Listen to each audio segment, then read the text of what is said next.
Hello, everybody, and good evening, and welcome to another edition of Kansas Football Friday. It is week number 7 of high school football across the state of Kansas. I'm your host, Leon Liebel. Of course, Kansas Football Friday presented by Sports in Kansas, and joining us now from Sports in Kansas, the man that created that fantastic service to all of us, Mr. Chet Copeland. And Chet, it is a huge night of high school football. We got some great matchups, including some important district games tonight as well. Yeah, a lot of matchups, some great matchups across the state. Our cameras, of course, Halstead and Collegiate going to be at there tonight with Michael Quaid. Excited for that one. The one that I really have my eye on tonight, Leon, of course, is the War on 24. Silver Lake and Rossville on your upper left corner on that brand new Mammoth Sports Construction facility. Those two schools, 5 or 6 miles apart in the same district, the same class. Recently, it's been a lot of Rossville in this rivalry with their 3 state titles. You know these programs, of course, as 3A powerhouses. Now the new classifications have them, of course, in 2A. So the first ever meeting on this brand new field in Rossville. All these kids play baseball, basketball, all these sports together growing up, and here they are squaring off in district play. We also have Colby and Scott City in your right corner. Then Lawrence, the big win last week over St. Thomas Aquinas, taking on Olathe North, the number 3 team in 6A versus the number 1 Chesty Lions in 6A. Some huge matchups across the state of Kansas, but knock on wood, I'm ready. Week 7 playoffs are going to be here before we know it, Leon. Again, a fantastic night of matchups, and once again, we will be checking in on live action throughout the state. We'll bring you scores and more, and plus live reports from across the state of Kansas tonight.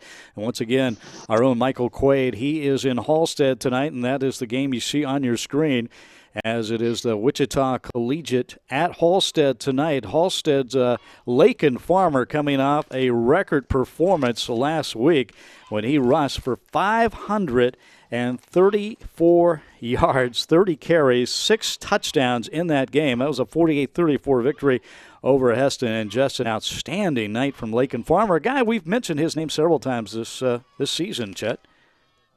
Yeah, he's a kid that played quarterback last year, his first year as a starter at quarterback, and Coach came to him and said, hey, we'd like to move you to running back this season and see how it works out. He was kind of iffy about it, but it certainly worked out. He ranks number 2 in the state of Kansas in rushing yards behind Tyler Bowden, of course, out of Lawrence Free State, and, of course, been very impressive so far for Lakin Farmer, and man, the number 2 all-time performance in Kansas history almost sounds made up with those numbers. And Bowden, by the way, now at Tonganoxie, he transferred, isn't that right, from Free State? And yep. We've seen him a couple times this year as well. By the way, if you're wondering, that was the second best rushing performance in Kansas history last week from Lakin Farmer. That was 534 yards. Number 1, that still belongs to Tanner Wood of Conway Springs. He rushed for a record 659 yards. That was in 2012.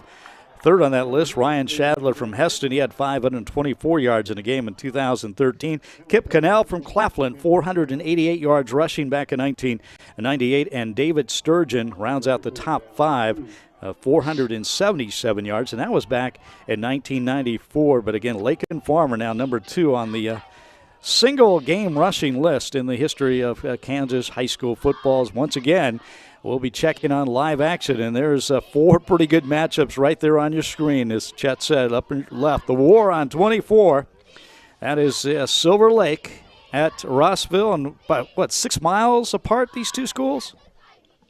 Yeah, I think about 5-6 miles apart, and a huge rivalry matchup here. It's been going on for a long time, and of course, you know, we talked about C.J. Hamilton. He's been coaching since the mid-1970s, and you know, there's 62, 63-year-old men out there right now, Leon, that had C.J. Hamilton as a high school football coach, and there's also 14-year-old men out there right now, children rather, that are freshmen in high school that have him as a coach. So talk about that age gap. Is just crazy to see all the football that CJ has seen over the years. Yeah, that always amazes me. Now you talk about a 14-year-old and a 62-year-old guy getting together and say, hey, we've had the same high school coach. By the way, Rossville out to an early 7-0 lead in that game. So we go back to Halstead as the Collegiate Spartans on the move here. They're led by the Fair brothers. Michael Fair is the quarterback. Wesley Fair is a wide receiver. It's a good look at Michael, taking it on the keeper around the near side. Again, our own Michael Quaid shooting the video tonight from high atop the press box there in Halstead as we go back to Rossville. The Dogs on top early of Silver Lake, 7-0. Got a lot of Eagles on the screen. As we upper right, that's again Colby at Scott City. It's the Colby Eagles at the Scott City Beavers. And lower left, Olathe North, the Eagles at Lawrence High against the Chesty Lions. And that's a game we're certainly going to keep an eye on tonight. And boy, there's a lot of good matchups, including an interesting one. Bishop Carroll out of Wichita is up in Kansas City tonight to take on Bishop Miege. That's a matchup, of course, that was created by the pandemic when Bishop Carroll had to scramble and fill its roster. And, man, they did with one of probably the most difficult schedule in the state, as they have played the likes of Derby, St. James. They will play St. Thomas Aquinas next week. Bishop Miege tonight. So once again, we bounce back and forth from the action here tonight across Kansas. And there's a lot of really big, nice-sized linemen in this game that you'll see for Halstead and Collegiate tonight. Doesn't look like your typical 3A high school offensive lines or defensive lines. And Halstead even a little bit bigger than what that is of Collegiate. But you look at the size. And, of course, you know, Halstead led by the linebacker, of course, Doug Grider. His brother Scott on the team last year, and really been like a 4-year starter for him. Cole Herman on that offensive and defensive line as well for Halstead. You know, we've talked a lot about Lake and Farmer, but there's really 3 all-state caliber players for this Halstead team. Very well coached by Jason Grider, and had a run a few years ago, if you remember, with Eli McKee and Blake Beckett. But number 65 on your screen is Grider, and number 2 in tackles in Kansas last season. Wichita Collegiate going back to pass, going deep, and that is Michael Fair with the pass and the completion and the touchdown. What a beautiful pass and catch as Collegiate on top early in this game.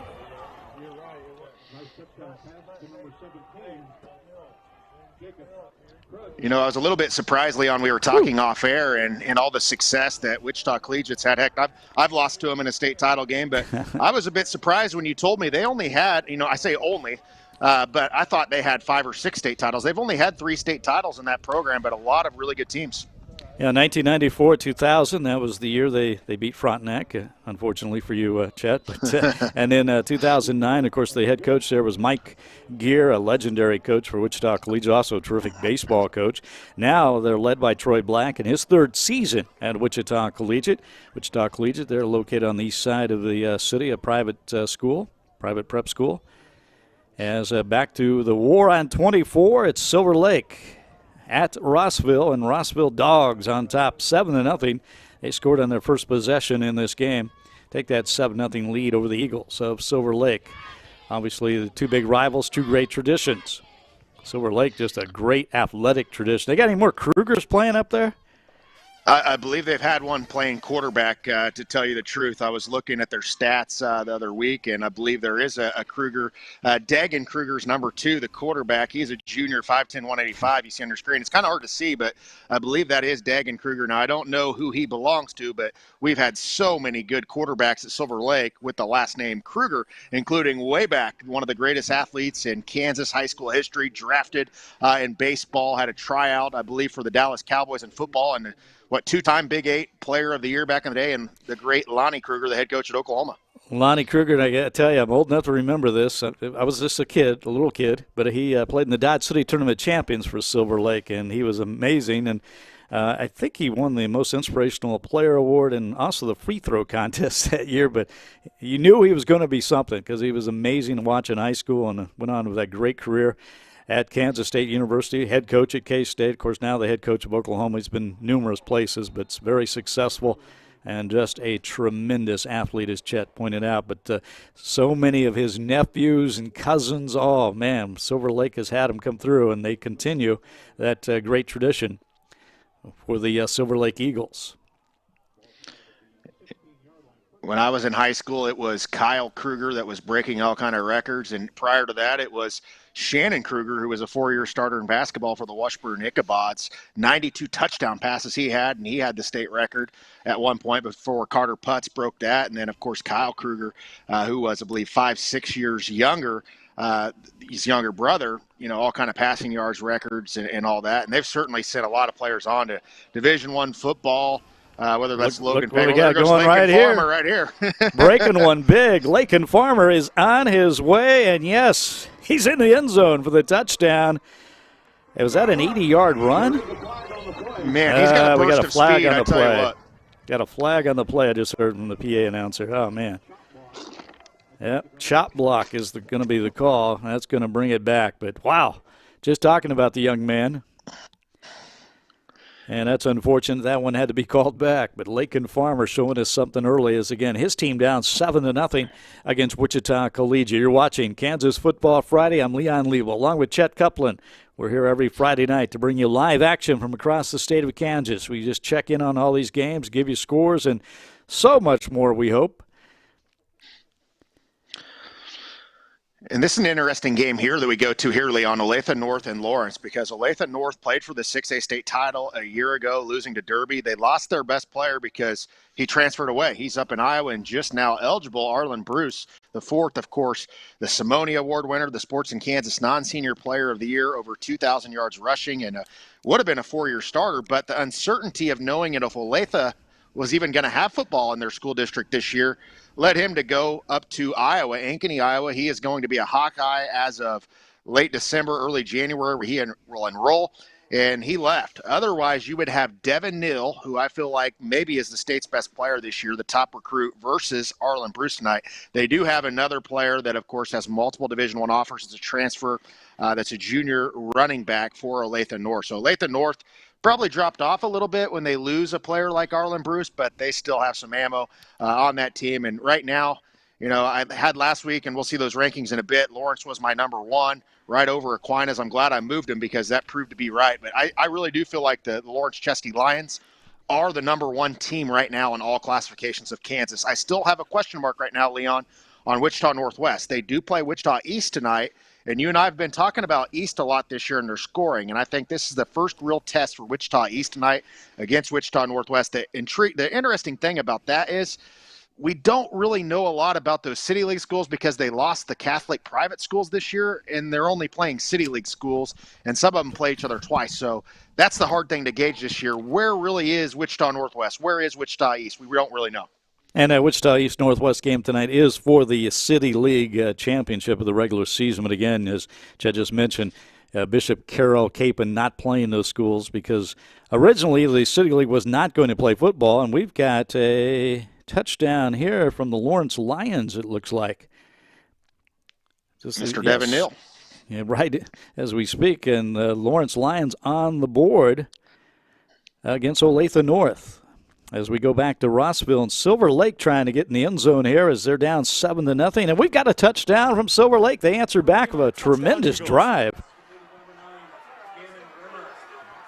Looks like Gan Rimmer with a catch there, 6'1", 199-pound junior, plays a little receiver running back, and, of course, free safety on that team. So junior to junior, Kruger, of course, to Rimmer on the completion there to make it 7-6 here early on, 4:36 remaining in the first quarter here in Rossville.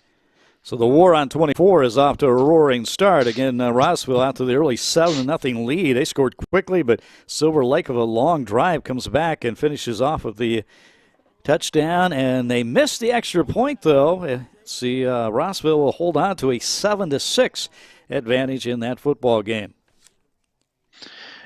And I've been to this game twice, Leon, in person. I believe the first time I went was the fall of 2003, and I believe that year it was, I can't remember if it was, they came, it was during the district, and I believe that it was at Rossville, and Silver Lake had lost that one, but Silver Lake came back to beat them later on in the year because that was one of the first years they allowed two teams to go out. So if you imagine for years, I talk a lot about it, you know, being from Frontenac versus Colgan when they were both in 2-1A. You know, a lot of years those teams would be 8-0, and then you'd meet in week 9, and the winner would go on to the playoffs. Everybody else would sit at home. Well, now we're in a scenario where 4 of the 6 make it in 1A, 2A, 3A, or 2A, 3A rather. And then it changed, you know, in 2002 where we had 2 teams that made it. For years, though, think about all the 8-0 teams that we had that would lose by a touchdown and sit at home and not make the playoffs. Hey, out to Scott City we go. The Beavers with the football. The Beavers in that Columbia blue and dark blue going up against the Colby Eagles tonight at home. By the way, we're talking about that City League matchup tonight, Wichita Northwest and East. Northwest leads in the first quarter 7-0 as we head back to Lawrence, where the Lawrence Lions are leading Olathe North 7-0 in the first quarter. And we had a nice kickoff return there from the Olathe North Eagles. So they'll have great field position, but are they calling that one back? Looks like they may be walking backwards on that one. Again, that's a matchup we'll certainly keep an eye on in Lawrence tonight. Two great 6A teams. Back to Scott City. Scott City Beavers going up in the air. Nice catch just shy of the 50-yard line as Scott City comes up with a first down. Passed a little high, but the receiver high-pointed it and made a terrific catch. As we go back to Halstead, Wichita Collegiate against Halstead. Collegiate on top 7-0. They had a beautiful pass play early to score on their first possession. Halstead answered back. It looked like an 80-yard touchdown run from Lakin Farmer, but that was called back, and then they had to punt the football, so Collegiate now with the ball again on its second possession. So once again, it's Kansas Football Friday, a busy, big night of action across the Sunflower State. And here's Collegiate on the move again. Nice cutback there from the running back, and down to the 20, near the 20-yard line of Halstead. And back to Rossville, where it looks like the Dogs look like they're about to score again here. Are they on offense? Yes, they are, as they've got the ball down inside the 5-yard line. Rossville quickly scored on their first possession. They score on their second, into the end zone for the touchdown. Just like that, Rossville back on the board to answer Silver Lake's touchdown, and that'll put them up 13-6 with the extra point coming up. Yeah, the 2A, one of the Player of the Year candidates in Class 2A, Tori Horak, of course, the junior quarterback. And if that name sounds familiar, it's because his brother had more combined yards than anybody in Kansas history with a couple state titles. Now an all-MIAA running back at Pittsburgh State, Mr. Tucker Horak, who led them to a couple state titles. Of course, Thatcher, their older brother, on one of those teams as well. But now Tori, a junior on this team, leading them. And I believe they had 9 starters back on offense and 10 last year on defense, coming back from last year's squad. So this is a very good Rossville squad that is primed for a big run. And we go back to this Lawrence game, and you know what's interesting about this game, Leon? When you immediately think of this, you think, what? Oh, both teams, they're East teams, right? Not so fast, because Lawrence is on the west and Olathe North is on the east. We could see these two teams square off for a state title. In fact, both teams are ranked number 1 right now, according to standings, Keisha standings. If the season ended today, Lawrence would be the 1 seed on the west. Lawrence is west, and it is a bit weird saying. And Olathe North would be the 1 seed on the east. So these two schools that are, 25 minutes apart from each other, they could play a state championship against each other this year. Kind of crazy to think. And again, on that west side, too, Lawrence still would have to go probably through the Derby Panthers, still one of the 6A teams to be reckoned with. And Derby has a big game tonight. They're taking on the Maize Eagles down there. I think that's a home game for Derby. It is a home game for Derby tonight, so that's a score we'll try to keep an eye on as well. Maize is unbeaten, I believe, as they had a huge come-from-behind victory last week against their crosstown rival, Maize South. Yeah, Maize has done a nice job this year. I kind of overall question where their schedule has been. I know Derby had a little bit of a slow start, but Derby's Derby, and we can't really label or judge this season early on due to, players being out and quarantines and things like that. But everybody was shocked the way that Mill Valley handled them in week 1. Week 2 they didn't really handle Newton, but then they really got back in the swing of things against Carroll. Had a game, canceled after that, and then got Hayesville campus last week 48-13. So Derby is a question mark for me. Are they that state championship team this year? I can't really pick against them, though, Leon, because there's been so much success there for Coach Clark. And Derby out to a 7-6 lead in that game, and that game is at Maize. At Maize, 7-6, Derby on top of us. So we're watching Wichita Collegiate here at Halstead. Collegiate up 7-0. They scored a long touchdown pass, and now threatening to score again as they're inside the Halstead 10-yard line. Once again, Michael Fair, the quarterback. One of his top receivers is his brother, Wesley Fair. And Michael's going to keep it himself on the quarterback keeper. And up the middle down to the 2-yard line, it looks like, as Collegiate threatening again against the Dragons. Back to the war on 24, where Rossville has scored. It's 2 for 2 on its possessions. The lead 14-6. Silver Lake now with the football, as they scored on their first possession as well. They just took a little longer to do it. They had a sustained drive, the Eagles did, while Rossville kind of a quick strike offense in this game. Yeah, Rossville's so explosive, dual threat quarterback and Horak, and of course you got a 6'5" receiver in Bo Reefs, an all-state baseball player as well, all-state track and field athlete, and a big target for them. This Rossville squad quite loaded. And here's Collegiate on a little rollout to the right into the end zone, and he overthrows a wide-open receiver, and that pass incomplete for Collegiate. Terrific opportunity there to score another touchdown. And it looks like the Eagles of Silver Lake have just scored again as we caught the tail end of that play. And a flag goes flying as the Silver Lake player crosses the goal line into the end zone. And that's going to, well, let's see what the call is going to be. Caught the pass and slid away from the Bulldog defender. And he went all the way to the house. They're listening to the play-by-play here in Rossville tonight. Rossville and Silver Lake. Responded quickly. We'll see what the penalty call is. Caden Brown does not look happy. We'll see what the call is. He's ruling a touchdown and a personal foul on the Bulldog defense. Well, count that one as a touchdown for Silver Lake. And it looked like maybe a bit of a, I guess he hit him right as he crossed the goal line, maybe ruling that a late hit. But it's got a personal foul against Rossville. So the touchdown is good, and it looks like the Eagles are going to go for two here, down 14-6. So both teams scoring on each of their possessions, and the war on 24 really is a battle tonight. Could be a high-scoring one tonight, Leon, in this matchup. Nathan Boyden, a 6'2", 180 senior wide receiver with a big touchdown reception there from Dagan Kruger as they go for two to try to tie this. And they get the two-point conversion, and this game is tied 14-14. How about that? Against Silver Lake coming into this game 4-0. Rossville 6-0. Silver Lake had 2 weeks of quarantine. That's why there's a discrepancy in the records there. And Dagan Kruger just in 4 games this year coming in, 334 yards rushing, 667 through the air, 12 touchdown passes, and interception as well. So he's a dual threat as well. We talk a lot about Horak. They're both the same age, so we're going to see this rivalry matchup maybe again in the playoffs this year, and of course at least one time next season. So both these kids obviously very familiar with each other, and I think we're going to have a shootout type of game. Remember a few weeks ago, Leon, in that high-scoring game in Rock Creek and Rossville, so wouldn't be surprised to see this in the 40s or 50s tonight. Kansas Football Friday, our feature game, bottom right there. That's Halstead at home against Wichita Collegiate. Collegiate now kicking off. They just scored another touchdown, take a 14-0 lead over Halstead.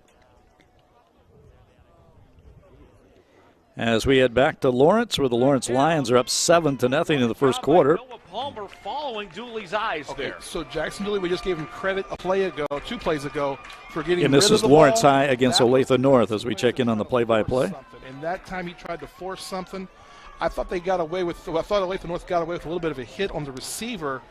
Yeah, it looks like we have a break in the action. A Lawrence player down with an injury. As we are going back now to Scott City. No score here. Scott City and Colby 0-0. And this game is already in the second quarter as the Beavers have a pass completion and a touchdown. Just like that. Thomas, the receiver, 37 yards. Wow. So Jace Thomas with the touchdown catch there for Scott City. How about that? We just get out to Scott City and the Beavers go to the air, and a nice pass over the middle, 37 yards for that touchdown. Scott City on the board now, leading 6-0 as they'll try the extra point. And one of the best grass fields in Kansas, a pretty new facility there, and great facility there actually. Even a beaver statue there, been there a few times out in western Kansas, and that's such a physical league that the GWAC out there, and a lot of good football in that league. Here's Lakin Farmer for Halstead trying to get something going as he picks up about 8 yards on that run, a little sweep around the far side there. Again, Lakin Farmer, 534 yards rushing last week, 30 carries, 6 touchdowns for the young man from Halstead. You know, we always talk about, Chet, these schools that just have great traditions over the years. Scott City is one of those towns. I mean, it goes way back to, as far as I can remember, they've always had great sports, basketball, football, you name it. It's amazing. Yeah, a Year lot after of year. success. And, of course, nationally, their name's been put on the map over the last 7 years. And now, of course, I think he's retired. But Ron Baker from walk-on to NBA, he was a former quarterback and defensive back, not really known for football and a good baseball player there. But back in 2011, leading the Beavers to the state title there. And even after that, some of the basketball teams I had and, of course, Coach O'Neill did a great job there with their football team, and even prior in the 90s, even the 80s, Lance Lewis, who went on to play at Nebraska. There's been, that was a guy that I believe won the state 100-meter dash and a 60-foot shot put in the same year. Almost sounds made up. We were talking about Wichita Collegiate earlier, and I remember when D'Angelo Evans played for Wichita Collegiate, they had a huge game if Scott City came into Wichita. It was a Saturday afternoon game, and boy, Wichita, the Beavers shut him down that day. In fact, knocked him out of the game, and that team went on to win a state championship for Scott City that year. Again, it's just year after year. And once again, you mentioned Ron Baker, who went on to play with the New York Knicks and made some money. A lot of money. Yeah. As we're watching Lawrence against Olathe North, and let's check in on this one as Olathe North just came up with a long pass completion into Lawrence territory. Offense there. Come in and hit that play action, try to get something deep. They got a receiver in behind everybody. A big play, and now you've crossed the 50. Get a little momentum now, coming off the interception. That was the running back, Jacob Parrish, on the reception, a 34-yard gain. And the Olathe North has the ball at the 46. Back to the line they go. Here's Love now. All right, Olathe North trying to get something going. They're down early in this game, 7-0. Lawrence Lions on top. By the way, Ron Baker is still playing professional basketball. He's played in Moscow this past year, so he's still making some money. But he made some pretty big money there over a couple of years in the NBA. And he always talks about Scott City. He remembers where he came from for certain. As we go back to Halstead, the Halstead Dragons down 13-0. Collegiate did not get the extra point on that second touchdown.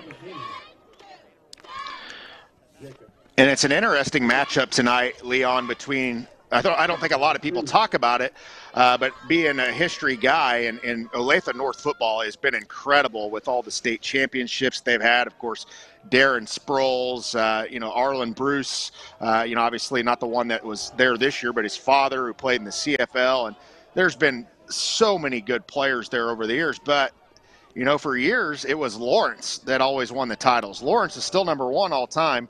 And once Lawrence split, what happened once Lawrence split? Olathe North started winning all those titles. Their first state title came in 1996, Leon. And, looking at Lawrence, I don't think that Lawrence has had a state title, I believe, since the split. Their last state title was in 1995. And so I don't think that split had a lot to do with it.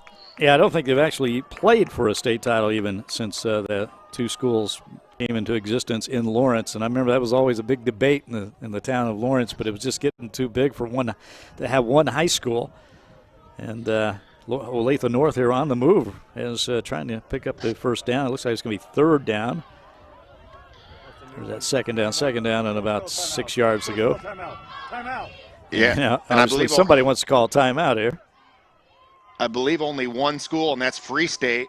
Since the split, they played for a state title and got runner-up in 2008. And that's the only time that a school in the city of Lawrence, as far as those two 6A public schools, has been back to state since the split and runner-up in 2008. And we talked about this last week. Lawrence High, one of the great traditions of all time in the sport of football. And once again, they claim 110 state championships in all sports, which apparently is a record in the country.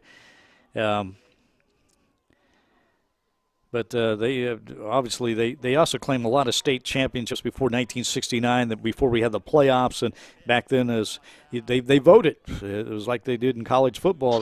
We had actually the Associated Press poll. Sports writers across the state of Kansas would vote for who the number one team was, and they would claim a state championship that way. And it was all classes. Yeah. And not too long ago, we were doing that for football. I mean, in my lifetime, we were doing that in Nebraska and Michigan. And I think the year Colorado won it in 1990, I think there was a split that year at Georgia Tech. And it's wild to think that we voted for a national champion. As we're checking out in Scott City, the Colby Eagles with the football now down 7-0 against Scott City. A pass incomplete right there. Lawrence going, of course, one of their greatest football players. They've had a lot of great ones, but John Hadel certainly stands out. The great Kansas Jayhawk All-American, went on to have a tremendous career in the AFL and the NFL. Just had a statue erected at University of Kansas, along with the great Gale Sayers, who passed away this month. Two of the great Jayhawks, and here's Colby Eagles trying to get some running room around that right side. Nice gain. By the way, Wichita Northwest now up 10-0 on Wichita East. That game still in the first quarter.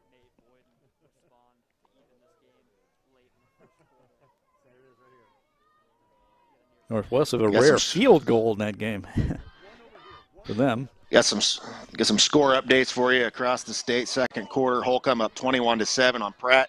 Cheney up 14-0 on Nickerson. West Franklin up 28-0 on Jayhawk Lynn. La Crosse, who moved to 8-man this year, up on Skyline out of Pratt 14-8. Lewisburg up on Ottawa 6-0. Salina Central up on Goddard 6-0. Leavenworth up on DeSoto. That's a bit of a surprise, 14-7. Nemaha Central 14, Riverside 0. Columbus and Parsons 0-0. That's a little bit of a surprise there, as Columbus is 6-0. Parsons 2-4. And Wamego up on Fort Scott 6-0. Haven up on Trinity Catholic 14-0. Lansing up on Baser Linwood. Lansing been a really improved squad this year. And Salina South up on Newton 14-0. As we watch Halstead against Wichita Collegiate, Halstead with the football, and a little mix-up there in the backfield. Fortunate to hold on to it, the quarterback for Halstead, and they'll keep possession of that. Down 13-0, Collegiate out to the early lead. Again, Halstead led by the fantastic running back Lakin Farmer. He had an 80-yard touchdown run, but it was called back because of a chop block, and pretty much since then, Collegiate has really contained him, as they play pretty good defense in this game. As we go back to Rossville, where it's Silver Lake and Rossville all tied up 14-14. Eagles just tied it up with a touchdown and a 2-point conversion.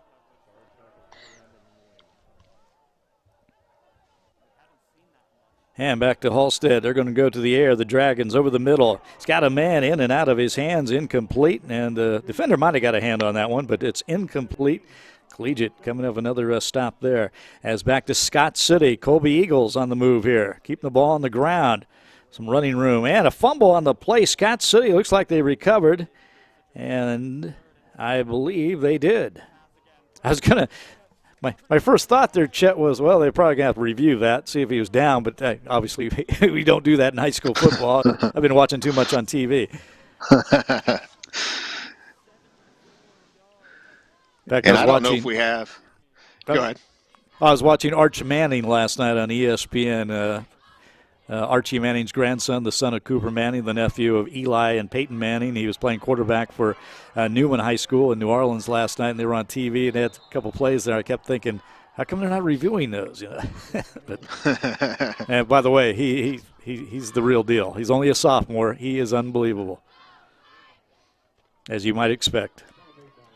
Absolutely. As we head back to Lawrence, and Lawrence Lions up 7-0 with the football.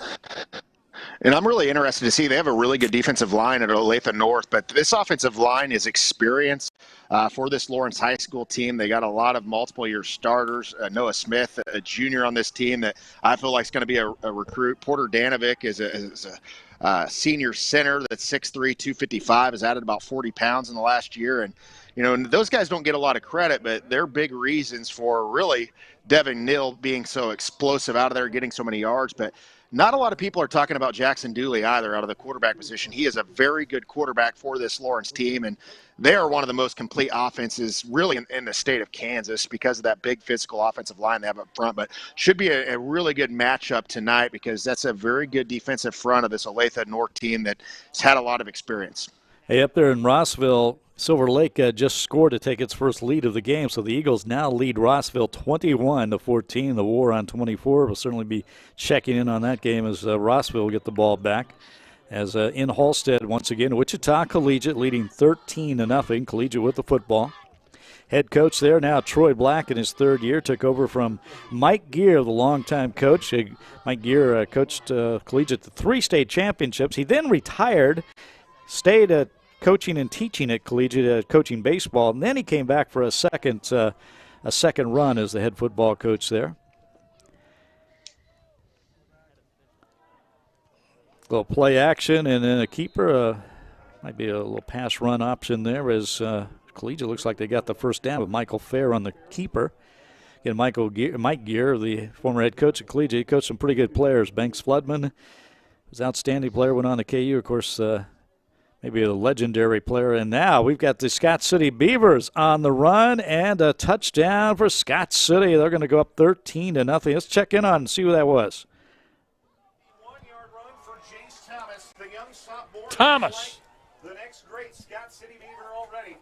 And I talked about it earlier.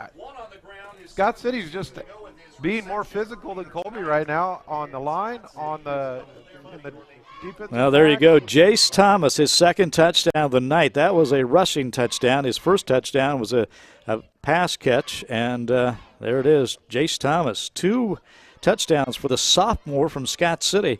So Beavers trying to go up 14-0. Back to Halstead. Wichita Collegiate on the move.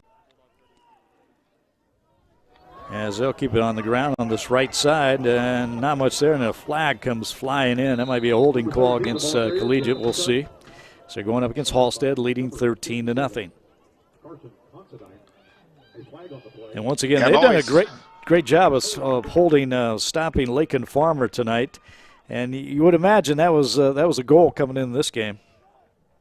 Absolutely. You know, the guy that goes for 500 yards last week and has a bunch of 60, 80-yard touchdowns, and all eyes are going to be on him, so they're going to have to figure something out. And you look at this Wichita Collegiate team, you talk about, or not team, you look at their school all time and some of the players they've had at that program. I mean, heck, even on that 2000 team, you had a Ream kid that started, 3-4 years kicker. He was the quarterback. Of course, both Reams started at kicker for Kansas State. You talked about Banks Floodman, and, of course, Harrison Hill was an all-conference player for Wichita Collegiate. Chris Clevenger played at Notre Dame as a starter back in the day. Hamilton Hill played at KU. Trace Clark played at Oklahoma State.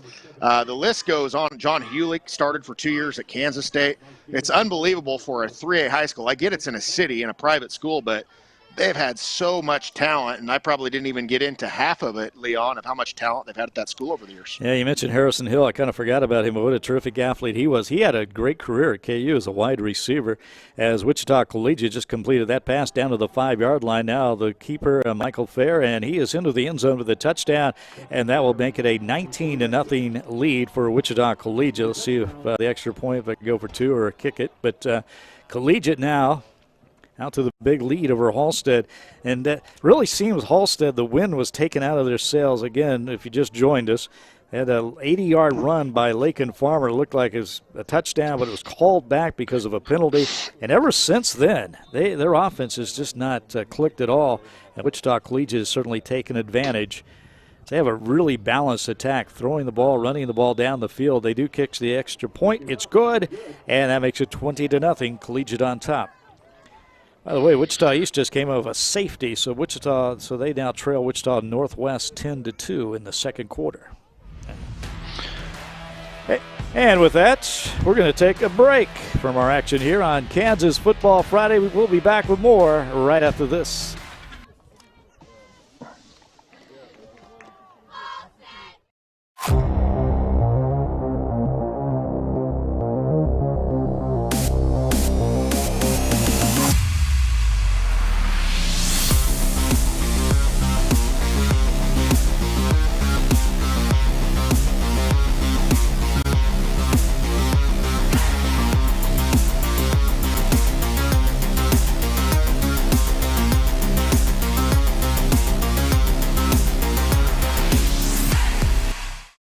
I don't know about you, but I'm glad to be open and back to business. These last few months have been hard on everyone. Here at Lewis Automotive Group, we've always promoted buying local, and now it's more important than ever. As our economy gets up and going, let's protect the people closest to us. Support our local businesses first. Together, we can put all of this behind us quickly while still keeping safety at the forefront. From all of us at Lewis Automotive Group, be smart, be safe, and buy local. And welcome back to Kansas Football Friday. I'm Leon Liebel along with Chet Copeland as we bring you week number 7 of Kansas high school football all across the state. We check in on live action scores and more. And once again, Chet, some terrific matchups and games going on. And it's a fun night to watch here on week number 7. Absolutely. You see this Lawrence Olathe North game is an awesome game tonight. And then, of course, looking at the War on 24, a highlighted matchup. And the last look I had, I don't know if there's a live stream of it tonight, but Perry LeCompton and Topeka Hayden is going to be an absolute great game tonight. It was 0-0 in the second quarter of that one. This game on your screen right now, Collegiate off to a fast 20-0 lead here. This is a big game in this. I know Halstead, of course, beat Heston last week, so that puts them in 4th in the district. And you may think, that guy had that many yards last week and they're 4th in their district. Well, Leon, listen to their district. Wichita Collegiate is unbeaten. Andale is your defending state champion unbeaten. Clearwater and Tanner Cash are 5-1. And then Halstead and Heston and Wichita Trinity are in that. So there's going to be a good team sitting at home in this. And that's the way some of these districts work. Some of them are top heavy. Some of them have 1 good team. Some of them have 5 good teams. It's just difficult because we don't know going in. They're, of course, designed in a 2-year cycle, and we just don't know how good those teams are going to be. It's not like it is 4A, 5A, 6A done by seeding. And Wichita Collegiate up to that 20-0 lead at Halstead, but the Dragons trying to get something going here. This is their best offensive drive of the game as they'll break the huddle right here, and they are at near the 36-yard line of Collegiate. 20-0 Collegiate on top, and a quarterback keeper on that right side and maybe 3 or 4 yards on that play. Back to the War on 24. Rossville trying to tie this game up, and they do score. The Dogs are into the end zone. That's going to make it 21-20 with the extra point coming up. And what a battle this game is, man. It's everything is advertised. So many wild games in this one over the years, and of course these fans, probably either hate each other or are good friends or a little bit of both depending on the situation. And it's crazy, so close and in close proximity here, and such a good rivalry over the years. For years, it was Silver Lake that was winning all the state titles, and that changed a little bit with Derek Thomas coming over, winning 3 in a row. And since then it's been Rossville winning the state titles, but this rivalry certainly a very good one, been back and forth. As we go to our right corner of our screen, top right corner, we have Perry LeCompton and Hayden. Last year, Perry LeCompton beat them twice. And this, in my opinion, is the semifinal, Leon, of 3A East. These are 2 very good teams this year. Of course, number 2 and number 3 in the state. Andale's number 1, defending state champion. But this Hayden team dominated Manhattan this year. And here they are playing the cause of Perry LeCompton. Very good teams here. Scoreless almost to halftime here. So that's a little bit of a surprise here. Yeah, scoreless with just 17.4 seconds left to go in the first half of play. And Perry LeCompton against Topeka Hayden. Nice crowd on hand for this game. By the way, that Derby Mays game at 6A battle in Mays. Mays was up 12-7, but Derby just scored to take a 14-12 lead in that game. That's one we'll try to keep an eye on. Good matchup in Class 6A. As once again we're checking live action all across the state of Kansas on Kansas Football Friday, presented by Sports in Kansas. Leon Liebel along with the man from Sports in Kansas, Chet Copeland. Chet, you're back in the southeast part of the state this week? Yep, I am back for the second week in a row. Had to pick up some marketing materials to take on my social media tour this week, so I will be in Roselle, Kansas at Pawnee Heights, and Claflin at Central Plains on Monday. And then I'll be at Friday, I'll be in Waukene as well as Ellenwood on the same day. So I got 4 next week, spaced out Monday and Friday, but be a little bit all over the place. Here we're looking in Lawrence as Lawrence Lions are punting. They lead 7-0 over Olathe North. That punt goes out of bounds, and it's going to be a short one. And that's going to give Olathe North some pretty good field possessions. They'll start up at the 42-yard line of Lawrence with that possession. Back to Halstead. Dragons trying to come up with a first down here on the quarterback keeper, and not sure exactly how many yards or how much he had to go for there, but the Halstead players are signaling first down as they trail 20-0 in the second quarter, 3:10 to go. against Wichita Collegiate. You know, this is a team, Leon, and Halstead, I hate to say it, but they're a little bit maybe too one-dimensional, and maybe you realize that because they had a 500-yard rusher last week. And why wouldn't you be if you have somebody putting up those kind of numbers with 1,500 yards this season? They are 3-3 on the year, but 348 yards per game on the ground. Leon, you know how many passing yards they have per game at Halstead? 12. Wow. So not going to throw the ball a whole lot. Hey, let's just check in on Lawrence just scored here. Let's see what happened here. Sorry, we scored twice, though. I'm excited. I don't have time to be accurate. Oh, this is sorry, this is in Rossville, and we just Rossville just scored. As quick as that. Just a simple mistake by Kruger, not protecting the football, trying to make a play with his legs, and the Bulldogs lead 26-21, and they will stay on for the 2-point conversion.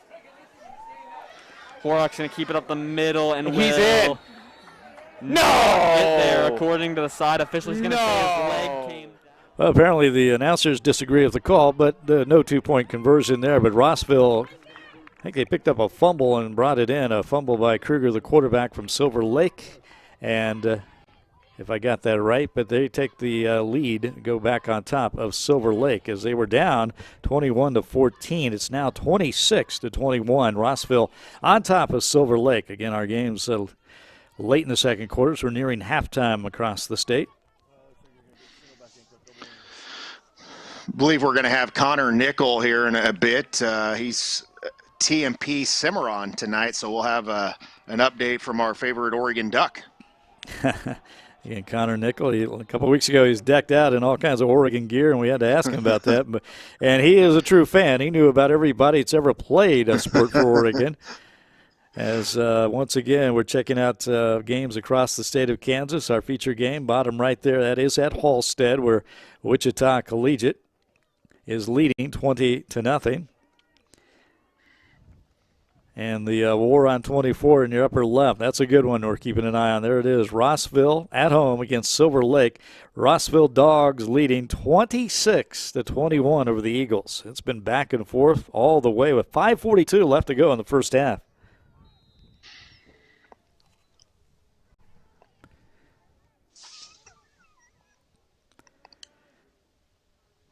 As I think we're going to check in on maybe TMP. And, well, I can tell you right now, Thomas More Prep leads at halftime 3-0 over Cimarron. Low-scoring game up at Lewis Field on the campus of Fort Hays State.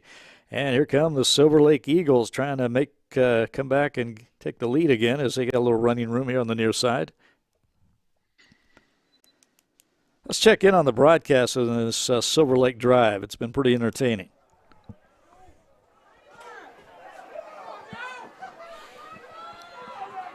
I promise. There's somebody there. Once again, Silver Lake with the football down 26-21. Clock running a little over 5 minutes to go in the first half. The Eagles will receive the second half kickoff. Here we go. They trail by 5 now. The ball's on their own 45, 2nd and 4. Under 5 minutes to play in the first half. Reamer put in motion again for the Eagles. This time the handoff goes up the middle to Renfro. Brogan Renfro has the first down for Silver Lake. And Chet, if I can offer my analysis on this game, what I've seen here so far is Rossville has the quick strike offense. Silver Lake more of a sustained drives, keeping the ball on the ground, looks like. Both effective, though. Yeah, both teams can do a little bit of both and have some firepower with their quarterbacks. And we're figuring out more a little bit about, of course, Silver Lake because this is only their 5th game while this is week 7 for Rossville. Silver Lake, the ball at the 50. Let's see what's going on here. 50-50 ball, and it is brought down. And flags come raining in. Nate Boyden is there for the Eagles. Junior Caden Brown was in coverage. 2 flags came in. Brown may not have gotten turned around in time. We'll see what the call is. There wasn't a ton of contact. Well, contrary to my astute analysis, all of a sudden Silver Lake has the quick strike ability as they are down inside the 20-yard line there of Rossville after that long pass completion. Let's listen to the play-by-play. Keep it. and fall forward to about the 16. That's the second time tonight the Dogs have had a hard-to-handle snap there.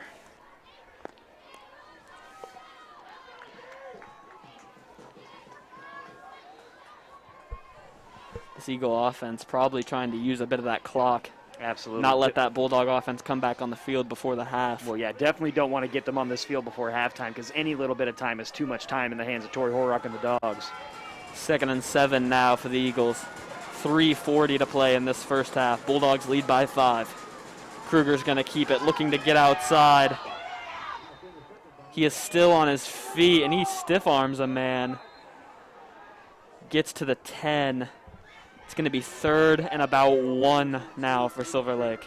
Once again, you're watching Silver Lake at Rossville, and Rossville leading 26-21, but Silver Lake on the move. Their quarterback there, Kruger, with the keeper as he gets the ball down to the 10-yard line. The clock running, just over 3 minutes left to go in the first half.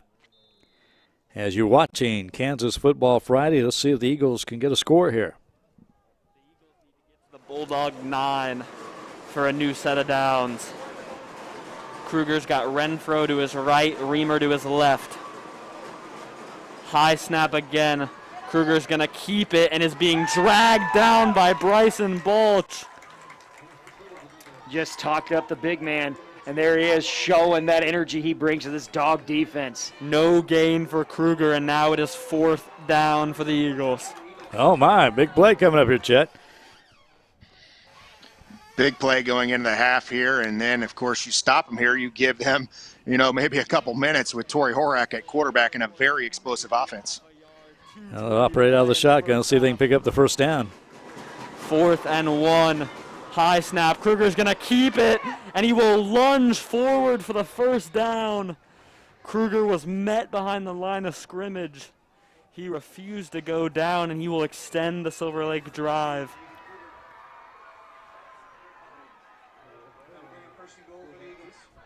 Now it's going to be 1st and goal to go for Silver Lake here as, again, just over 2 minutes. 2:10 left to go in the first half as Rossville leads 26-21. It's been a real tremendous back-and-forth battle as the Eagles trying to take the lead in at halftime. Once again, Rossville, though, if they just score early here, they get the ball back, and they have that quick strike ability. Here we go.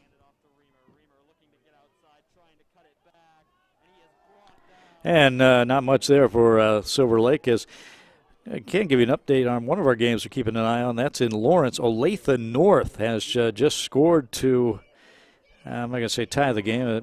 Still got the extra point. Long pass play. There it is. There's the replay. Terrific completion. And the extra point coming up here as Olathe North will try to tie this game 7-7. And the kick is good. And it is a 7-7 tie late in the second quarter there in Lawrence. Back to Rossville and Silver Lake with the football. Now comes, he's looking to the end zone. Side of throws, intercepted! He was intercepted by Caden Brown! Yes! Yes! Junior Caden Brown read the eyes of Dagan Kruger, and the Bulldogs stand strong on their own goal line. Wow. Huge wow, what a huge turnover there for Silver Lake. Looked like they're about to score late in the second quarter, and Kruger throws the interception. And it looked like we've got, it was a penalty against Silver Lake, and that'll be declined. But Rossville gets the ball back with 1:15 left to go in the first half. Wow, what a critical turnover right there. Whew. Yeah, I mean, you could have the lead right there going into halftime. Instead here, you could have a 2-score lead in Rossville's favor going into half. So big-time game-changer play there in the interception in the end zone. Collegiate with the football at Halstead, leading 20-0. Michael Fair, the quarterback, and he had a man, almost got him there in the end zone, and just not quite. Incomplete as Collegiate threatening again here in the second quarter against Halstead.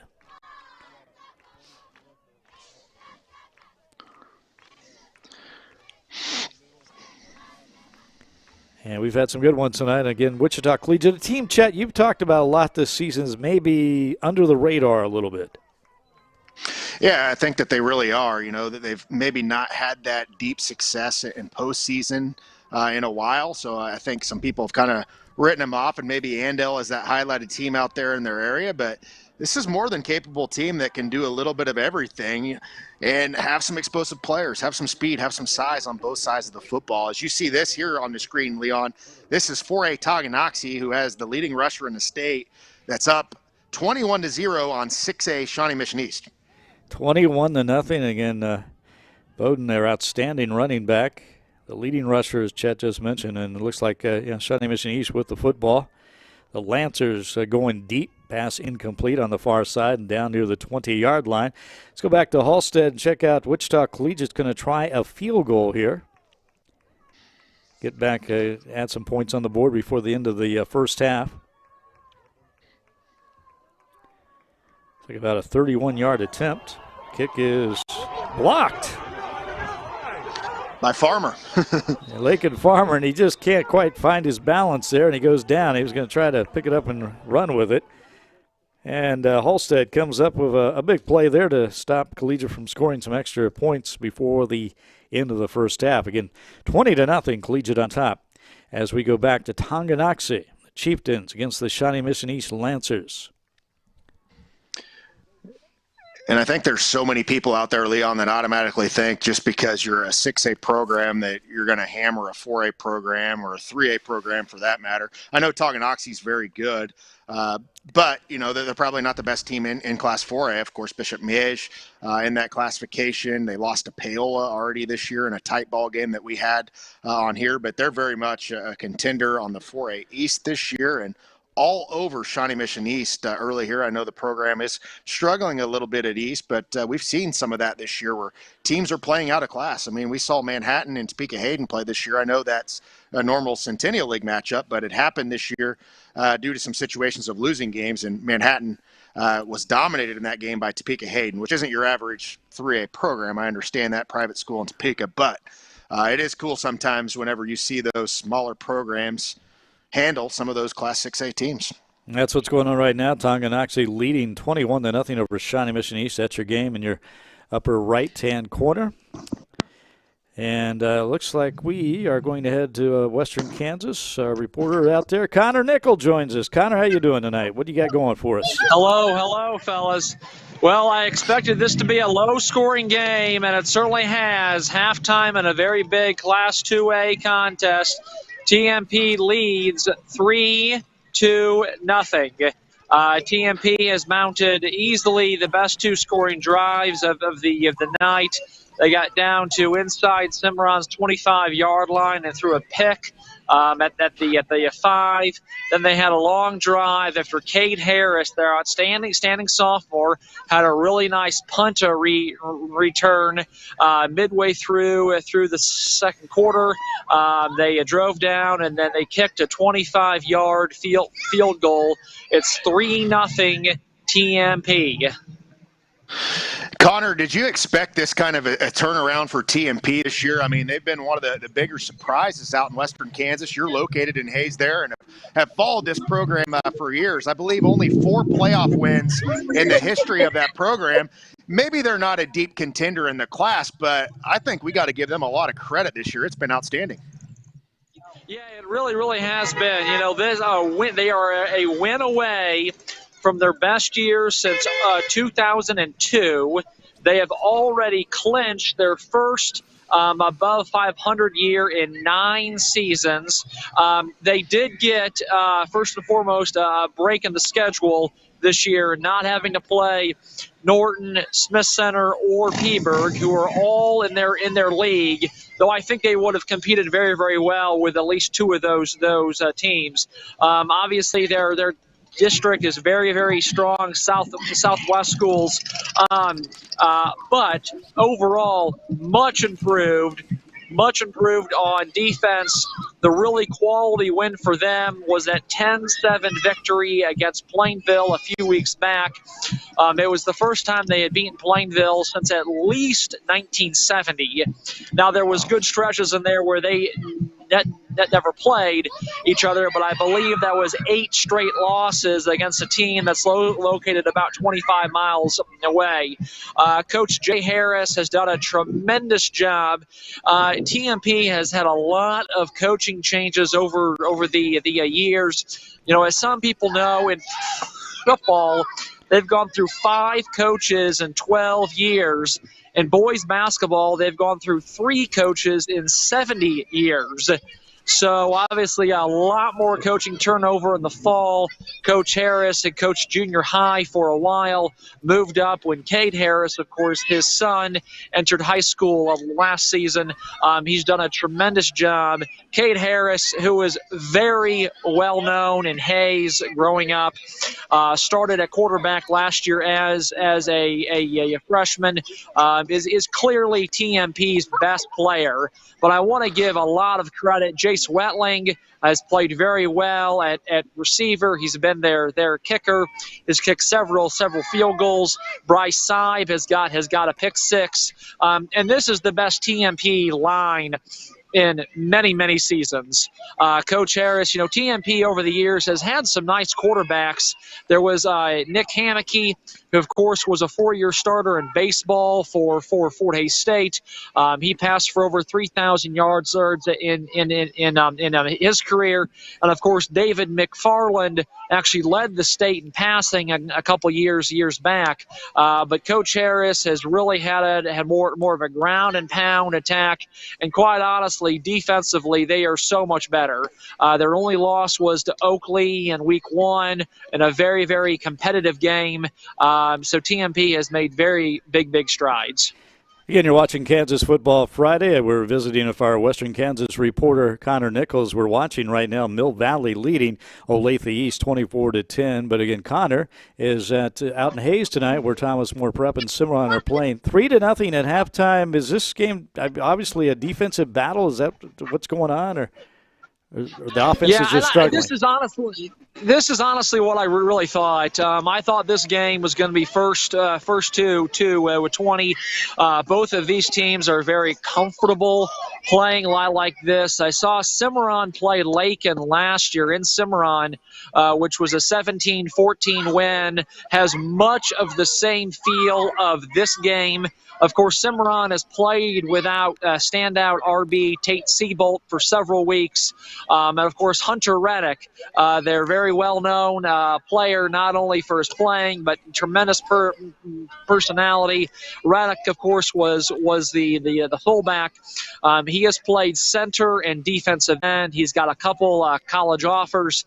Braxton Harrison, who, of course, last year, basically this week last season, we named him one of the most underrated players in Kansas, and he had a nice season last year, has really broken out this year, and he's been their top player. But, yeah, I expected it was going to be 2014, 2017 type game. When we look at Class 4A football this year, specifically on the western part of the state, I say western part of the state even though, Independence is in the Southeast Kansas League. They're on that. We're going to see that in 6A as well. Gardner, Edgerton, Lawrence, and Free State are on the west. So what I mean is West bracket. Have you ever seen a more wide-open bracket than the 4A West this year? I mean, I know Hayes right now, who's struggling against Maize South, some guys in quarantine. They're wishing they were in 4A this year. We have some teams with losing records, Connor, that I feel like could make a little bit of a run here on the 4A West. Maybe this is McPherson's first year to make a title. They never have. Who is it on 4A West this year? It's wide open. Yeah, no, it's really amazing. Quite honestly, I think there's only 3 teams on 4A West above 500. I really felt like Great Bend. I know this sounds obvious, but I really felt like they needed to win a game. If Great Bend could have gotten a win with the quarantine and things going off of percentage this year, obviously Great Bend is not playing. But if Great Bend could have been 1-5, 1-4 type of thing, maybe even 2-5, they could have avoided McPherson in the first round, and I really thought Great Bend could have won a playoff game, maybe 2. We've seen it with Ark City, but now it's kind of a tough road to climb. Great Bend has now moved past some games that on paper were games they could have won. I've really liked Buhler coming in. Obviously, Coach Warner's done a tremendous job. Mac did beat them last week in a relatively close game. Buhler, of course, last year returned 0 returning players, none, which was just crazy. And they still went 5-5. Sam Elliott is really, really good. Goddard moving up to 5A, Hayes High up to 5A has definitely changed some things. And I think that it's Mac, and I think it's Andover Central for sure. I don't think at all that this is, out of Mac's last 4 years, this is not their best team. And I don't think it may even be their second best team. But sometimes it's your second or third best team that makes that state championship game. I think that Mac's got a real shot. But I really feel, Chet, I think you probably agree too, that probably the 5 best 4A teams are all out east, with some version of Miege, Paola, Lansing, and St. James. Even though St. James lost last week to Rockhurst, I almost still had them ranked. Of course, Lansing in the preseason I picked as the 4A breakout team, and they've had a really, really nice season. All right, Connor, once again, thank you so much for joining us tonight. Connor Nickel, our reporter out in western Kansas. He's covering the Thomas More Prep Cimarron game, that game at Hayes. And, Connor, we'll let you get back to it. Get some points on the board out there, man. It's only 3-0. All right, Connor Nickel, everybody, and thank you for joining us once again, Connor. As you're watching Kansas Football Friday, we're back with more right after this.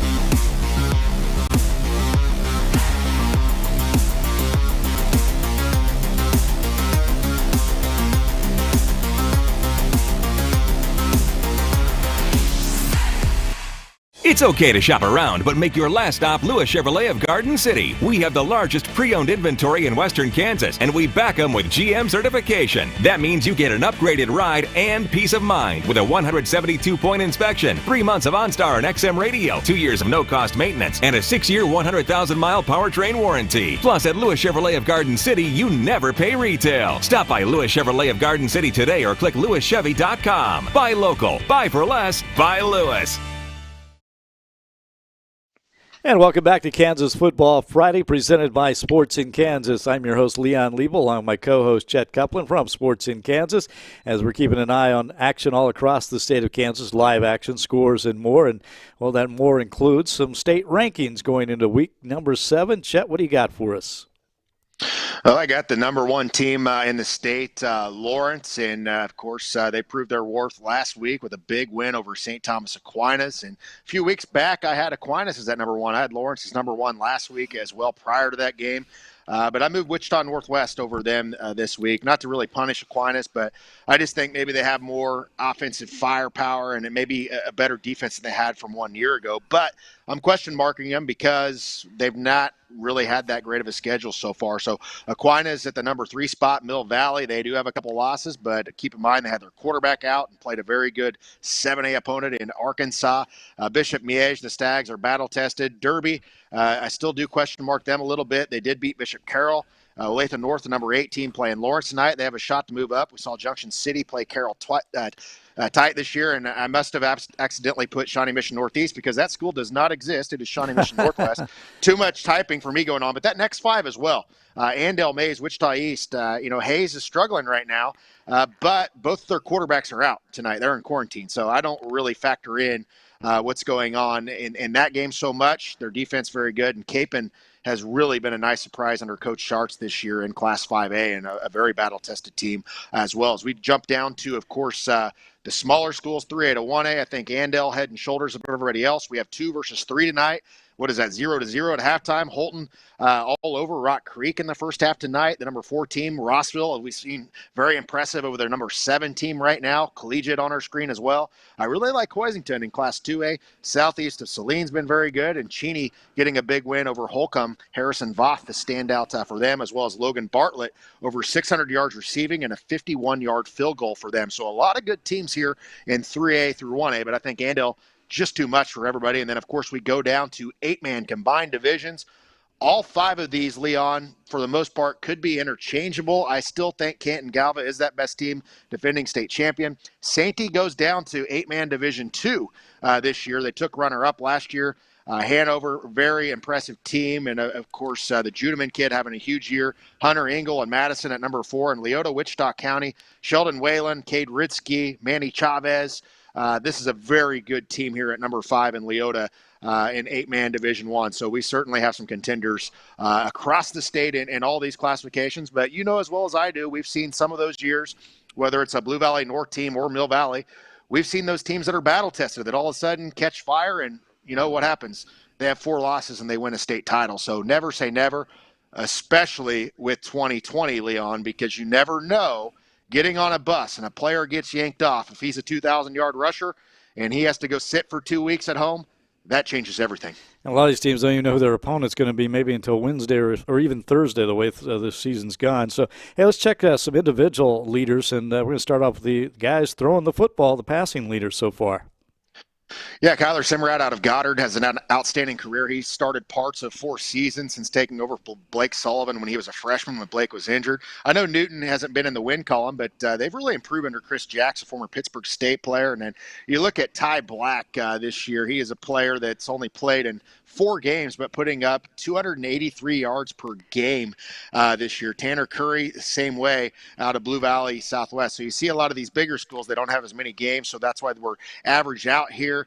And, of course, Sedgwick's Lance Hofsommer, a big year. Andrew Corey, one of the best quarterbacks in 6A. I mentioned Harrison Voth earlier. Ethan Houck having a big year for Parsons, although the team struggling a little bit. And Isaac Stanton, a first-year starter as well. So some of the gunslingers across the state of Kansas lighting it up. As far as rushing leaders across the state per game here, Colton McCarty, Bird City Cheyenne High School, 6-man football, 1,363. He's got so many yards combined. He's actually a quarterback. It's insane. But Tyler Bowden on pace for 3,400 yards this season. I know that probably is not going to happen, but you see them tonight, Leon. They're dominating a 6A team 21-0 at the half. And I know Connor meant to say Tonganoxie was a contender as well. He just forgot to say that earlier. Lakin Farmer on our screen tonight. Andrew Schwinn, although he's missed a game this year, they're up big on St. Mary's. Shatter and Blanca, another outstanding player. Tank Young in just 4 games. Alec McQuan and Hutchison have been a very nice surprise in Class 5A this year. And then, of course, South Gray has been a big surprise in 8-man 1. And Cooper Wenheld out of the Wilson, the Dragons, having a big year, over 1,000 yards rushing so far in 2020. Receiving leaders, Jake Shope, a big year. Kyler Simrad's top target, 854 yards. Peyton Maxwell, a big year as well. And then Tanner Barkus out of Parsons having a big year as well.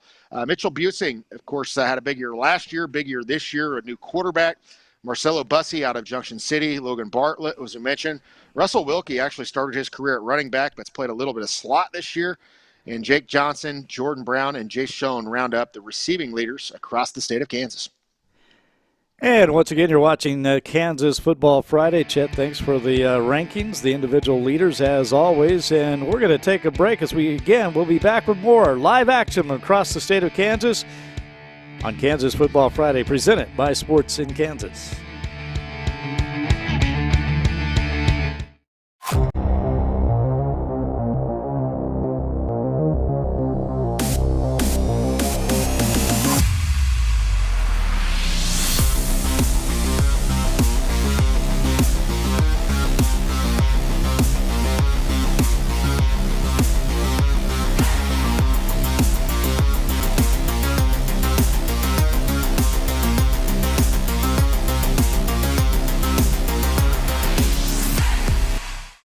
I've been with Lewis Automotive since 2007. I've worked in the service department, finance, and sales, so I've experienced all aspects of the dealership. I enjoy the car business because I get to see people from different walks of life every day. I grew up in a small Kansas town, so I take pride in getting to know my customers. I think that's what sets Lewis apart. We treat our customers like family. I'm Mike Shook, General Manager of Lewis Chevy Cadillac at Garden City, and I'd like to help you join the Lewis family. My daughter was diagnosed with scoliosis. Connor's right leg was shorter than the left. Her issues were so rare. I wanted a doctor who's experienced at treating my child's exact condition. That's why we went to Shriners Hospitals for Children. These doctors develop the most advanced procedures. They do so much research. With some of the most innovative doctors in the world. And they put all their best thinking, all their love into healing my child. And they did it, regardless of our ability to pay. My daughter is who she is today because of Shriners Hospitals for Children. The innocence of youth. Is there anything any better? But soon they'll be in high school and facing all the same challenges you faced. How to make friends, how to fit in, how to be cool. We want our children to have everything they'll need to live fulfilling and productive lives. Make sure the kids in your family are among the more than 170,000 participants here in Kansas who take part in high school sports or activities. And welcome back, everybody, to Kansas Football Friday as we check in on live action scores and more here on week number 7 for the high school football season. I'm Leon Liebel along with Chet Copeland from Sports in Kansas. And Chet, a game we kind of keeping an eye on up in Kansas City, Roland Park. Bishop Carroll leads Bishop Miege 42-21 at halftime. That's going to open up some eyes across the state right now. Yeah, that's a big-time performance. This Carroll team maybe a little bit more tested. I don't think, we've talked on this year. I still think Miege is that favorite team at this point. Tonganoxie and Paola make other strong cases on the 4A East. They're battle-tested. They see teams like this week in and week out. But it is not maybe the same Miege teams that we've seen, and that's pretty easy to say because we've had some unbelievable teams. Heck, we have the starting quarterback at Wisconsin that left because he was the backup there a few years ago. Jafar Armstrong, has started at Notre Dame in his career. Of course, all the players that have been at Miege, and they lost a couple transfers this past year, including one out in California and one of the all-time greats in Kansas receiving history now at Minnesota playing college football. So they lost some kids. But they're still a very good football team, and both teams are certainly title contenders in their respective classifications. 5A for Bishop Carroll, and of course 4A for the Stags of Bishop Miege. So I believe maybe that's their first time they played since the state championship back in 2012 maybe. Yeah, and Carroll took care of Miege pretty good in that game. That was Bishop Carroll's first state championship under former coach.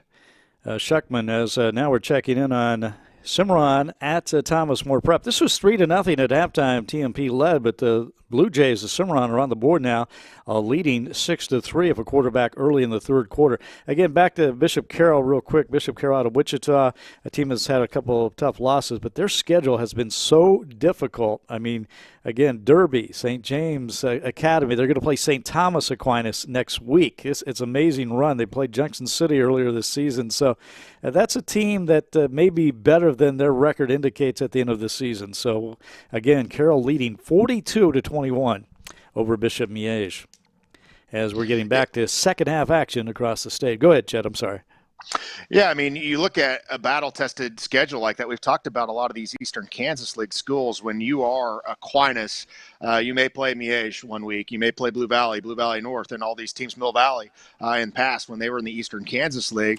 And I know that may be a good thing and a bad thing sometimes for teams, but then when you get to the playoffs, I feel like you're battle-tested through that. You may get a weird seed, and then all of a sudden you're playing a team with a 5-4 record as a 11 seed, whatever it happens to be. But I think battle tested is a way to do it as far as if you can stay injury free. Now, this is a weird year for that because not only do we have to stay injury free, we got to stay quarantine free as well. So I love to see some of these schedules come about because, Leon, I don't think in any way, shape, or form we would have ever seen some of these matchups ever happen that we've seen this year. Oh, it's been terrific from that standpoint. You're right about that. We've never seen Bishop Carroll play Bishop Miege in the regular season or St. Thomas Aquinas. That's been some terrific matchups. By the way, I think tonight's the night. St. Thomas Aquinas is playing a team in Omaha, Nebraska. They went on the road up to Omaha tonight. I believe Westside, I think they're number 1 in their class. Now, I'm not sports in Nebraska, so I can't tell you a lot about teams across state borders, but I remember seeing that. And it's crazy to think how good some of the schedules are, and a player down right now for Silver Lake, as this is 26-21, 11:53 underway here in the third quarter. Yeah, we're just underway across the state with most of our games now. The second half just getting underway, and that game in Rossville, Silver Lake and Rossville. Back to Hayes, where Thomas More Prep has the football, and now down, trailing in this game to Cimarron as the Monarchs with the football. Getting some running room on that far side, nearing midfield, down to the 47-yard line. Near midfield, but it will be going the other way. Looks like we had a penalty on the play, and they'll call that one back. Now, Leon, do they play both TMP and Hayes games all at Lewisville? Do they not have their own fields, either school? I believe they both play at Lewisville, all their games, yes. Wow. A nice place to have your high school football games. It's a tremendous facility on the campus of Fort Hays State. Of course, these are the only two teams playing on this field this year. Is Fort Hays State and MIAA not playing. This has been a defensive battle. Again, Thomas More Prep led 3-0 at halftime, and then Cimarron scored to start the third quarter and leads 6-3. Let's check in on the play-by-play. Harris is going to run the quarterback sweep to the right side this time. Got a block as he'll get across the 35 and get stood up by Ridenauer. And Escom in on the tackle to the 36 and a gain of 4. And as we split back out into our 4 games across the state of Kansas, back to Rossville against Silver Lake, the War on 24, they call this one. Again, these two towns, two schools, just, 5.8 miles apart. I guess we could just say 6, but and that brand-new field there in Rossville, the Bulldogs, they lead 26-21. This has been a good game back and forth all the way. And if you're just joining us, right before the end of the first half, Silver Lake was threatening but threw an interception at the goal line. And back to Lawrence, where the Lawrence Lions and this are now tied with Olathe North, but a big return for Lawrence. That's a heck of a return and great blocking by the Lawrence High special teams there. And I hope that's not Devin Neal that's down there. Let's check in and see what they say here. Position for their first possession of half number 2 at the 28-yard line. Here's another look. Yeah, you see that there's a block. And then right here's where you see a rake play. This could have so easily have been a block in the back and wasn't. Great job. 1st and 10 from the 28 for Lawrence High. Lawrence will have the ball now, 1st and 10. Again, 7-7. Lawrence at home against Olathe North. Great matchup there. Two of the great traditions in the state of Kansas, Lawrence High and Olathe North. We talked about Lawrence High. They won 10 state championships after the playoffs were established in 1969, including a record 5 in a row from 1989 to 1993. Also had 31 undefeated seasons, Chet, all time. Wow. Which I've been told is the most in the United States. And they're still it's been a while since 1995 since they've won a title, but they are still number 1 all-time in wins in Kansas history. Frontenac is right behind him. I believe win percentage all-time, is St. Mary's Colgan is number 1, and number 2 is Silver Lake all-time. So Lawrence, of course, they had all those state titles, but none since 95. But it's incredible, Coach Freeman and Coach Purdy and so many good players over the years in Lawrence. As Wichita Collegiate comes up a big play, they're leading 20-0 as we're in the third quarter at Halstead. This has been Collegiate pretty much in control from the beginning of this game. They really shut down Lakin Farmer and that Halstead offense. Now they've got their offense going. As Collegiate, the Spartans down on the 11-yard line of Halstead and leading 20-0. And back to Hayes, where Thomas More Prep and Cimarron, and you got a turnover here? And Thomas More Prep just turned the ball over. Is that what we got? Let's check in here. Yeah, Cimarron's going to have the football. Let's check in on the play-by-play. Of 24 for their quarterback, Braxton Harrison. is now at 40 yards rushing in the contest. This is a huge play with 5:40 and counting after that big gain and a TMP turnover. Momentum on their side. It's the same play to the left side on the read option. Harrison will cut it back. He's got another first down and then gets upended at the 20-yard line. He'll rip off a gain of 11, and it's just back-to-back. Well, the Blue Jays, Cimarron all of a sudden got a little momentum. They were trailing 3-0 at halftime and scored a touchdown. Now got the ball back on a turnover as we go back to Halstead. Collegiate trying to pound it into the end zone here as they're deep into Halstead territory. And Lawrence Huckney gets past one defender. Touchdown, Lions! Devin Neal for 6. Well, Devin Neal's okay, Chet, as he's into the end zone for the touchdown to put the Chesty Lions back on top 13-7. The extra point coming up. Possession was come up and run the ball. Just makes everything look so smooth at the running back position, as you see. Doesn't even really look fast, but he's so fast and can move so well. Great agility, and of course, this is one of the top players that we've had in Kansas in a while. Good. The Lions open up. Man, the extra point is good, and Lawrence leads 14-7 over Olathe North to start the second half there in Lawrence. By the way, the other football team in Lawrence, Kansas Jayhawks, they're on the field tomorrow at West Virginia. Les Miles not making the road trip. He was diagnosed or tested positive for COVID, and apparently he says he's okay, but he didn't feel his timing was right to get out among people, and he's going to stay home tomorrow as the Jayhawks are on the road at West Virginia. I believe that's the only Big 12 game tomorrow.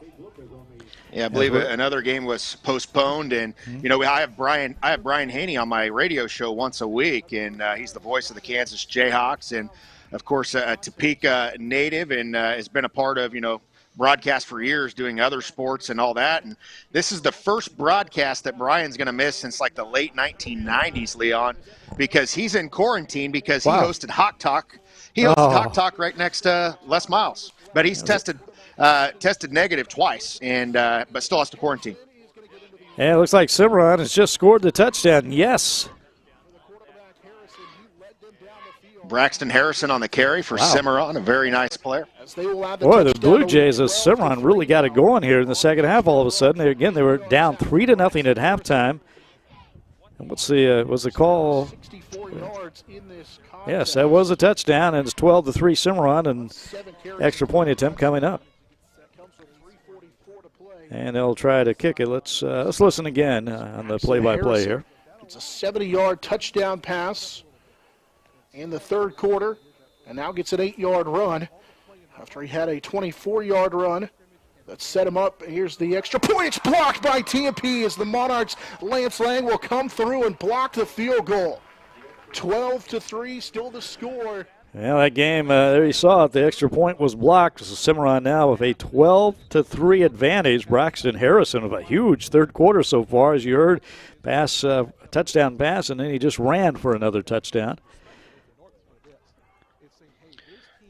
And this is a Cimarron team this year. They've won 4 games in a row, and I think a lot of people are looking, they got a couple losses. They can't be very good. Well, I know that the schedule maybe isn't great overall, but Syracuse has improved this year. They beat Lakin, of course, last week, but they joined a new league this year. They got out of that High Plains League, and they're in the GWAC now, and they played Holcomb, who is a team that's 5-1. They've played Colby.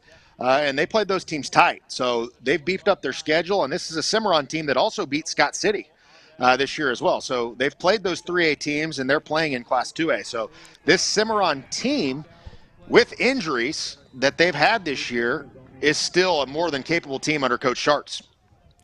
And we head back to Lawrence, where the Lawrence Lions had just taken a 14-7 lead over Olathe North in the third quarter, in their first possession of the third quarter. Now the Eagles of North with the football on their own 25-yard line to start this drive. And a fumble. Who's going to get it? It looks like that's going to stay with Olathe North. And again, we'd like to thank our friends there at UClick TV for providing us with the play-by-play and video. As once again, Rossville at home against Silver Lake, the War on 24, and no scoring yet in the second half there. After a high-scoring first half, Rossville leading 26-21. That game again in the third quarter. Upper right, that's Cimarron kicking off to Thomas More Prep in Hayes, where Cimarron has just scored a couple of touchdowns in the third quarter to take a 12-3 lead.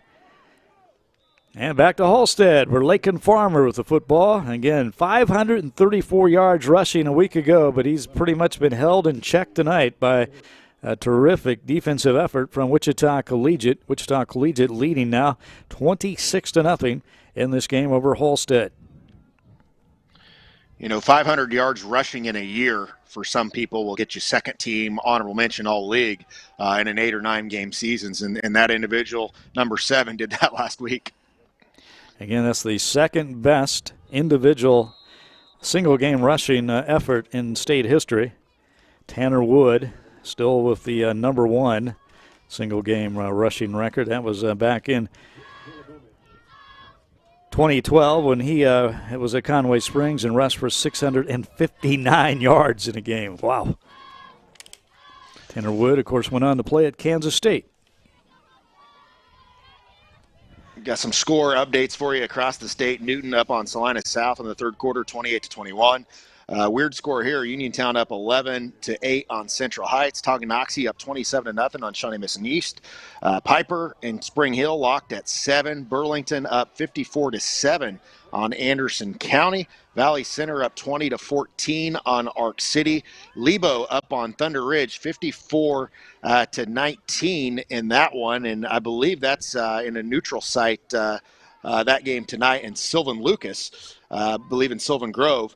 Oswego up 30-14 on West Elk. Ellis up 27-6 on Southwestern Heights. Galena up on Cherryville 36-0 in 3A districts. West Franklin's been a very much improved team this year, up 48-6 on Jayhawk Lynn. Some games going final already.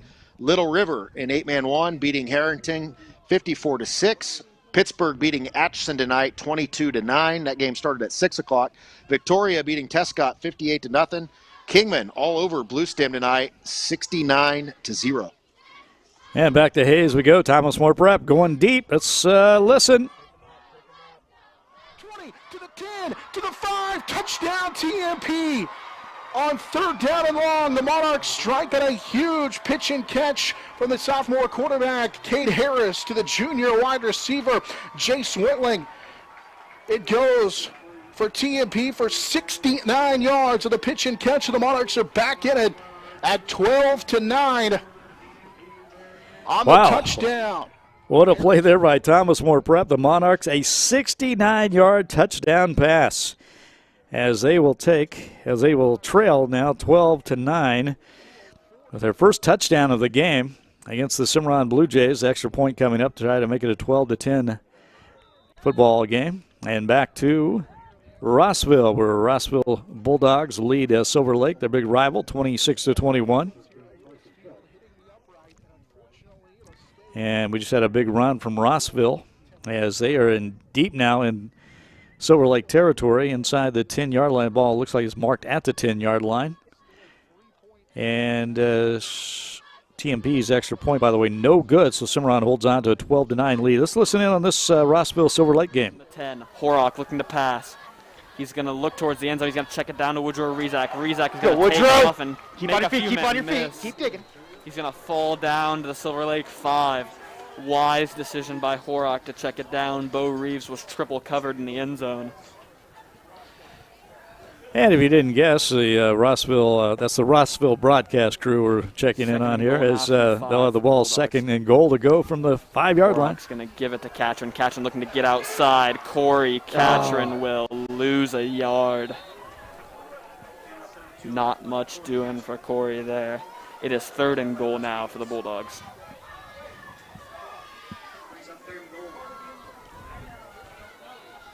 No team has led in this game by more than one score, as it's been back and forth all the way. Silver Lake had the score at 21-14. It's now 26-21. Rossville trying to score here. The Bulldogs threatening to score now inside the Silver Lake 10. Quick slant. It is caught by Corey Catron. Yeah! Down Bulldogs. Huge catch. Well, there you go.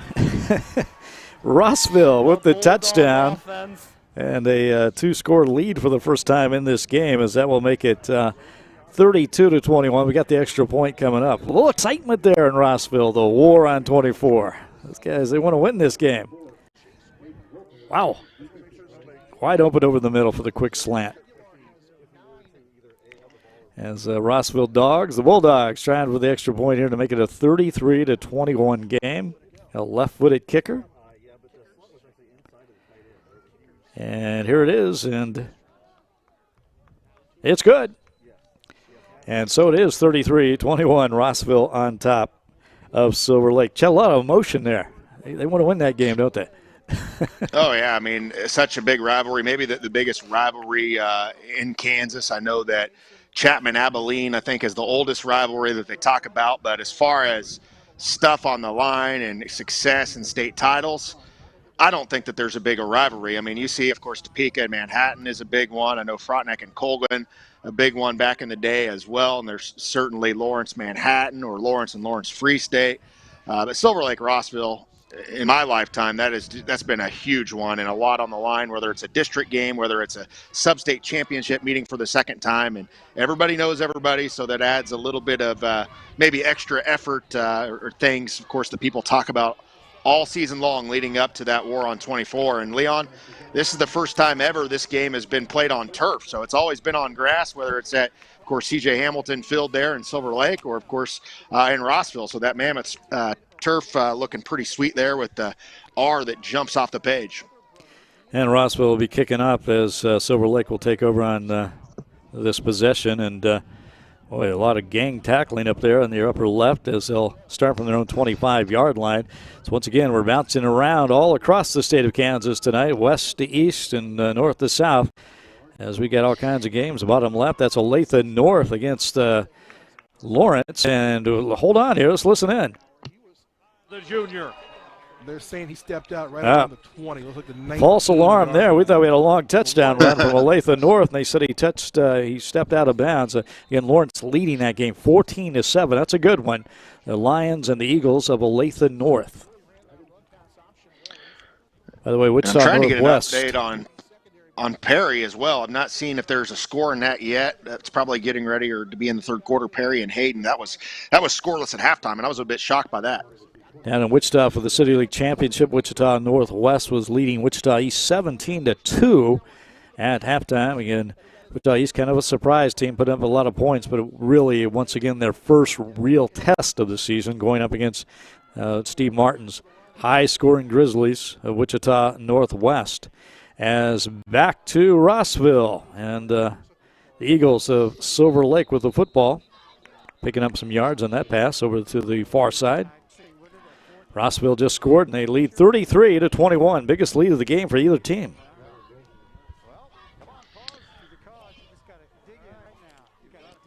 As it has been back and forth, let's see if Silver Lake has an answer this time.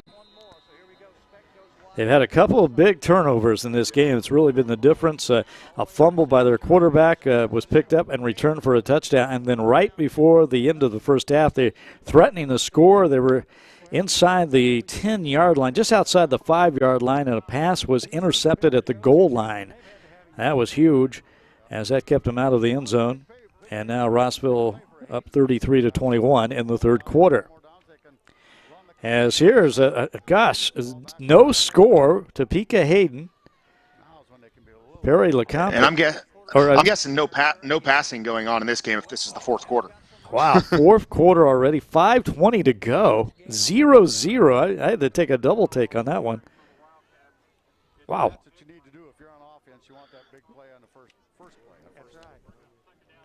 That's both teams very good defensively and very physical, very big, and both teams very quick as well. We talk about how big and physical they are, but these are two of the quicker teams in 3A football. And, you know, we talked about it. This is a team that in Topeka Hayden dominated 6A Manhattan, who's a good program this year. And, you know, Perry LeCompton, of course, 3A program, traditional 3A program, and state runner-up a year ago. About this, different camera angles. We go up top, down low on the field level.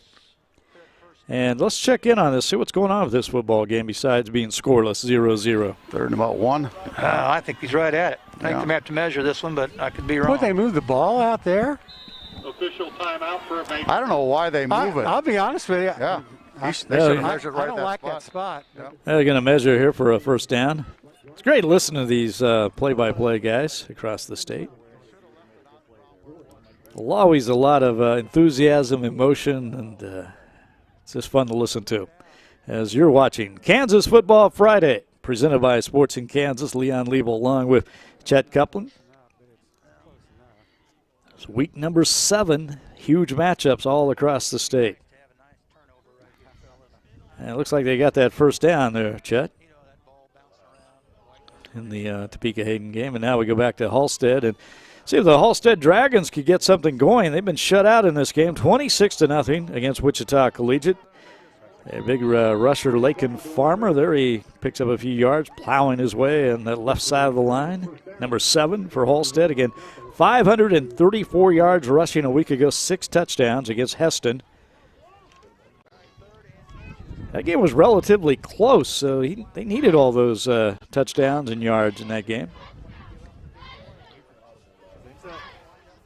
And against a Heston team that likes to throw a lot as well. So a shootout game a week ago. Central Kansas League usually run dominant for the most part. As I mentioned, this Halstead team, 12 yards passing per game. So a deficit like this when it's 26-0, I know you got a back that's rushed for 500 last week, but that's very hard sometimes, especially chewing up the clock and not having, that air game to go through to play catch up here down 26 in the third quarter.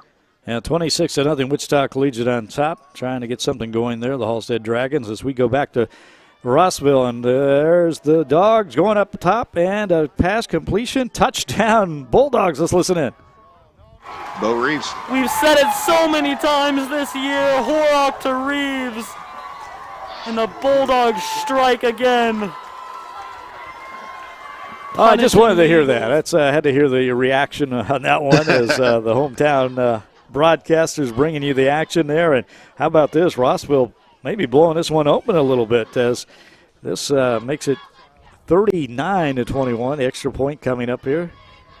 So once again, the biggest lead was was 13, and now trying to go up 19 here if the extra point. And it is good. So that's going to make it 40-21. Rossville on top of Silver Lake. 2 touchdowns in the third quarter. By the way, Derby now leading Mays at Mays 28-19. That game in the third quarter. That sounds like a pretty good back and forth battle between those two teams. Yeah, this Rossville squad is very explosive. We saw how fast they can put up points because they have a dual threat quarterback that gets it done more with his legs all season. He's got a lot of touchdowns. And, of course, he can quick strike through the air. And then all of a sudden he's got a home run threat and a guy that can go up and get jump balls and a 6'5" receiver with 4.6 speed. Not a lot of teams in Class 2A football have a 6'5" threat. Not a lot of teams in 6A football have a 6'5" threat in Bo Reeves. He's a senior, multiple sport all-state athlete. This is a very good Rossville team. In my opinion, they are the favorite right now for the 2A state title.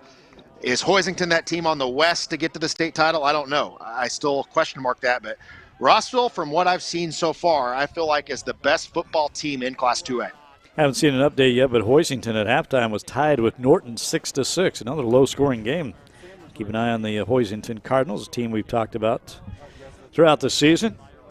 As we go back to Rossville up 40-21. Silver Lake on the kick return and still on his feet on the far sideline and into Rossville territory. Good return for the Eagles.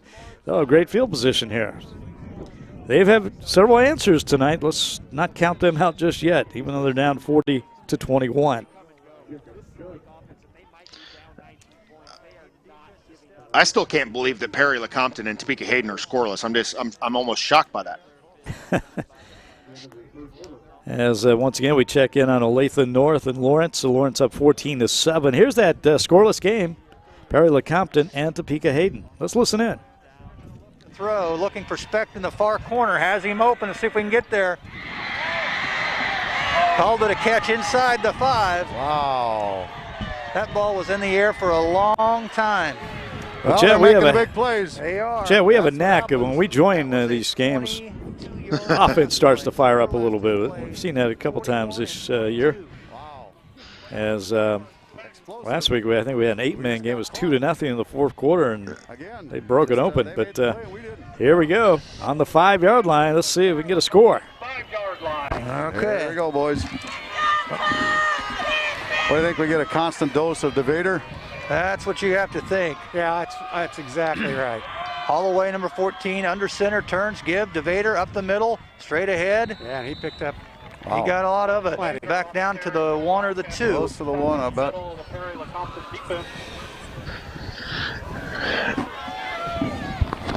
Ball setting now at the 1.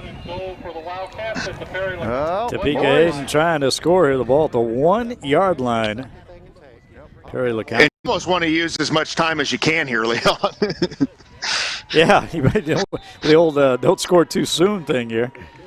Again, 0-0 in the fourth quarter. Oh, we got a timeout. No, they're just bringing the play in. And DeSoto was about to score. Let's listen in, see if the Wildcats of Hayden can get it in. No, we got a timeout on the field. We've got to keep an eye on that when they come back. Topeka Hayden trying to score there against Perry LeCompton. What a game. Scoreless in the fourth quarter. As we go back to Halstead, and the Wichita Collegiate up 26-0 with the football. And one of those games went to overtime last year, Topeka Hayden and Perry LeCompton. I don't remember which one it was, but I know that there was more points than 0-0.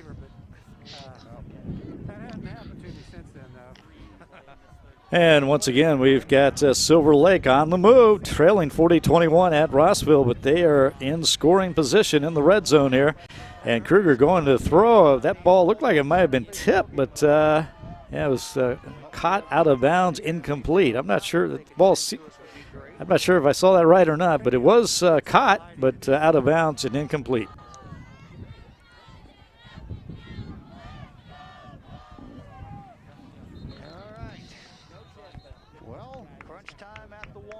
All right, let's go back to Topeka Hayden and Perry LeCompton as we're getting close to them coming out of the timeout. Ball at the Perry LeCompton 1-yard line. Well, right, let's check on Silver Lake because they're trying to score. As Kruger out of the shotgun and into the end zone for the touchdown. Get back to that, but here's Topeka Hayden. And met right by Sean Urban at the goal line, the 295-pounder and all-stater. Very good team. This is a team that played for a state title last year. Very physical, very big, but that's a big boy, number 75, Sean Urban, coming up with a big stop up the middle. And then, of course, behind him, you got a 245-pound linebacker that's been a 4-year starter with going for 500 tackles in Hayden Robb. So this is a very good defense, and that's probably why we've seen this being a defensive battle all night long here. All right. On the one, let's listen in. The ball. Oh, my. Oh, my. You're going to have – is this fourth down? Yeah, let's check in and see what's going on here. I'll tell you what, I would. That's a score. I'd call timeout if I would too. On the cause, I'd save some time. Yep. And we have another timeout on the field, and this is a timeout called by Perry LeCompton. 1:33 to go. They're on defense as Topeka Hayden had the ball at the 1-yard line. Perry LeCompton's defense coming up big with a couple stops in there, causing a fumble and a loss of yardage. What's Hayden do here? Try the field goal? Again, 0-0. I think so. I think you got to go for the points here because you've held them scoreless all game, and likely you probably have a field goal kicker, I would imagine, if you're Topeka Hayden. They do in most case scenarios. You got to go for the points here. And again, we're making that assumption without knowing what their kicking game is like. But, yeah, if everything's equal, I suppose, yeah, you go for the points in a tremendous defensive battle. Hey, back to Rossville where the Eagles of Silver Lake just scored. They're going to go for 2, trailing 40-21. This is a 2-point conversion. Quarterback keeper, Kruger on that left side, and gets around the corner, and then he's brought down from behind. And Rossville stops. Oh, no, I don't know if they've scored yet. No, they did not score. They did not score. My bad. So it's still 40-21, yes. All right. Again, this is the time of the night where it gets a little confusing. We're bouncing around all over the place. Let's go back to Topeka Hayden, Perry LeCompton. See what's – there we go. They're going to try the field goal. In 0-0, minute 33 left.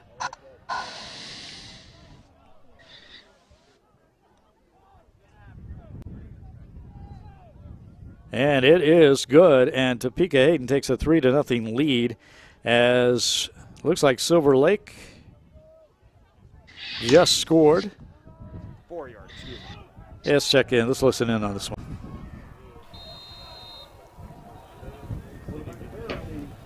Feuerbacher on for the extra point now for Silver Lake. It is the Eagles' first touchdown of the half. They are slowly keeping themselves in this ball game. A low kick is good. So with 32 well, a seconds subdued broadcast now from Rossville as Silver Lake gets on the board, and it's now 40-27. Rossville on top. The touchdown and the extra point. Upper right, that's Topeka Hayden and Perry LeCompton. What a game, and what a defensive stand by Perry LeCompton. They do trail 3-0, but again, Hayden was on the 1 yard line, and they were able to stop him. Of course, they help with the fumble, but they kind of caused that fumble. It was a high snap, but their defensive line with great penetration. And we've got a minute 28 left in the game, so Perry LeCompton will get the ball back. But once again, a tremendous defensive battle here between these two teams. And they're without their all-state quarterback at Perry LeCompton, who was injured a few weeks ago. You know, I feel like a top 5, top 10 type quarterback in the entire state, and Billy Welch.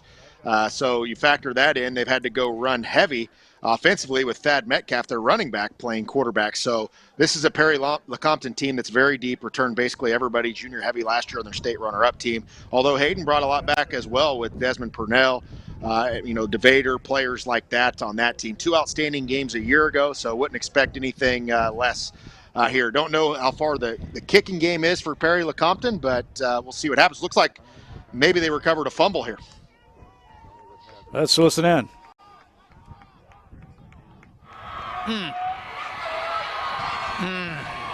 That hurt. Not much we're going to do about this, fellas. They can run the clock. It's over. Yep. Once you get that bad snap, let's see what happens. He's just going to take knees. I would take a knee he'll to be victory, he'll be under center, and he'll take So a Chet, I'm he'll told take it was a bit of an knee, onside kick. It was a We'll kind of a call pooch 2 kick, timeouts, and it turned into then- an onside kick that Topeka Hayden recovered. Wow. Well, I have a What a feeling these gamble two on that teams are play. gonna meet each other again. Wow. It's just a As matter you of heard, when. Hayden can just run out the clock now, leading 3-0. Field, we just don't know. 2 weeks, 3 What a weeks. game. Yeah. That'll be And you interesting hate to see the early in missed playoff. opportunity to give them a chance and just couldn't cover up the And onside. he is. Holloway takes the knee. You know, you look at his great move. I'm sure it caught him completely off guard, Too and bad as we it didn't recover that. obviously We did. had about 60 yards to go. I know. That would have been a good shot for us. That was a great gamble by Hayden. You got to give him credit for that. Well, I didn't think. Actually, I didn't even think he'd squib it. I thought he would kick it hard, but maybe squib it, but down into the. There you go. Again, a onside kick after the extra or the field goal.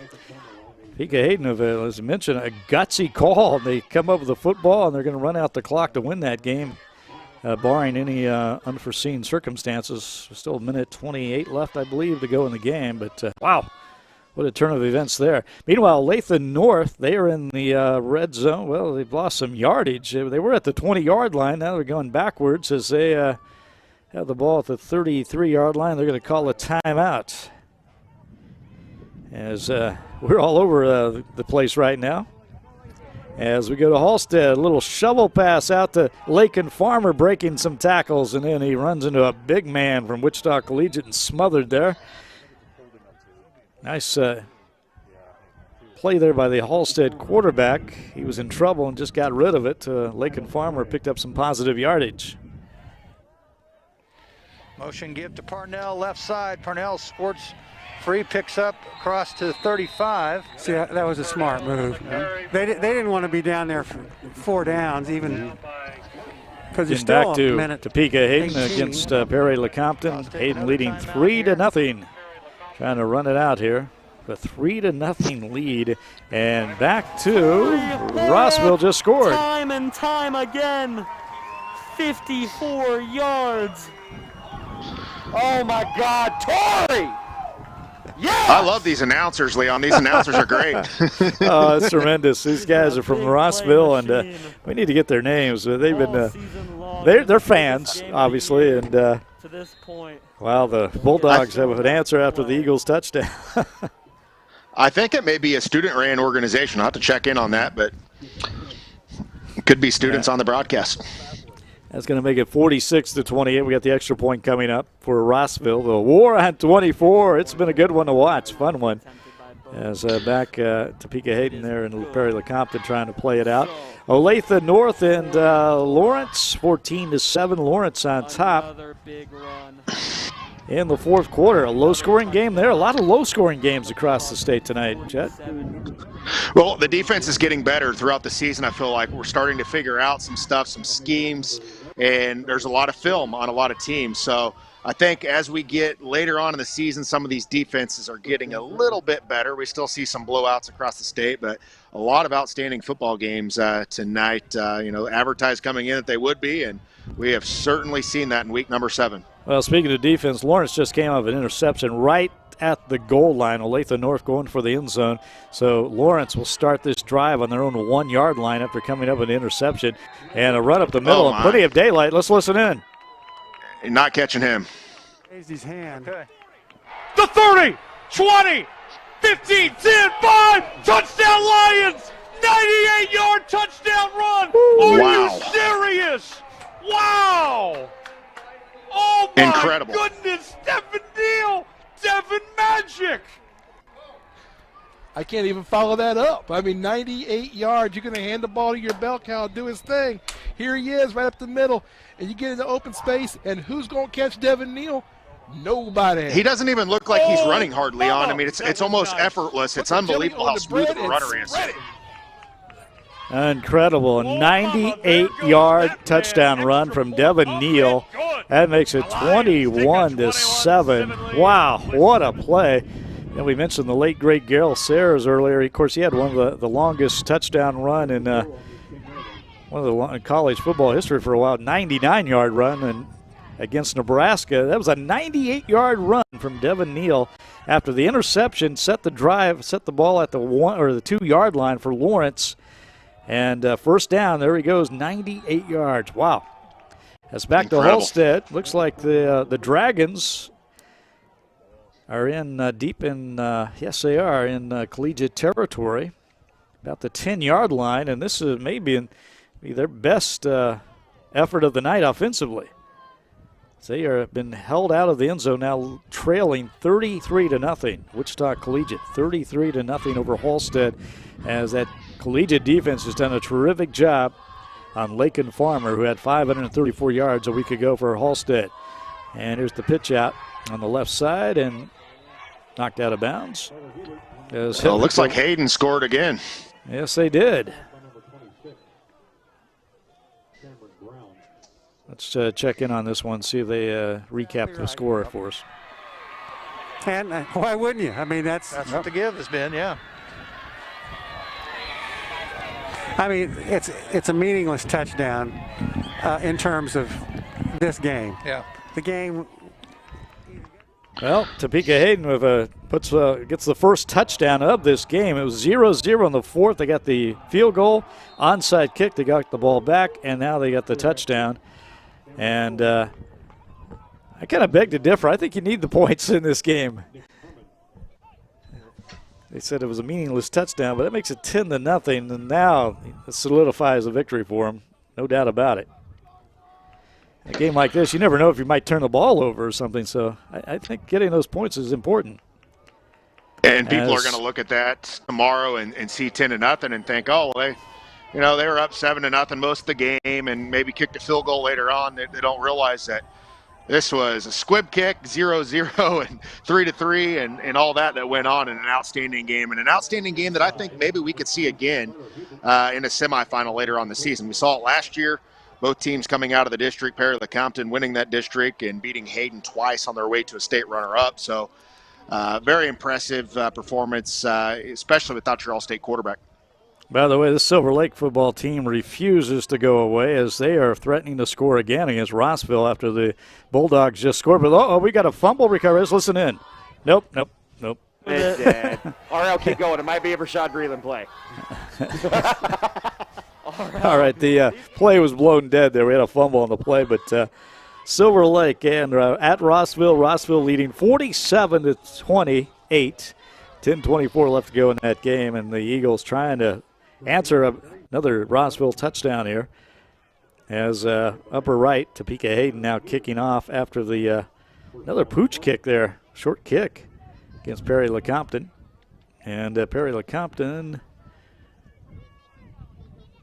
looked like they were trying to maybe pitch that ball back, but I think they're going to have it. Just under a minute to go in the game. All right, Silver Lake, see if they can get back on the board. 10:18 left to go. Let's listen in.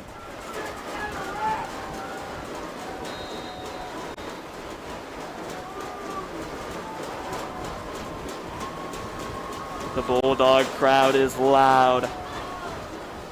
Kruger is going to play action pass on third down. He's looking towards the end zone. The ball is tipped and incomplete. Austin Clesath read Kruger's eyes and got his hands out there to break up the pass. Attaboy, Austin. Attaboy, Austin. Great defensive play there. Love these guys. It's fun to listen to as, again, Rossville trying to keep Silver Lake out of the end zone again here. The Eagles with the football, and they'll break out of the huddle. One more try. Another try, anyway.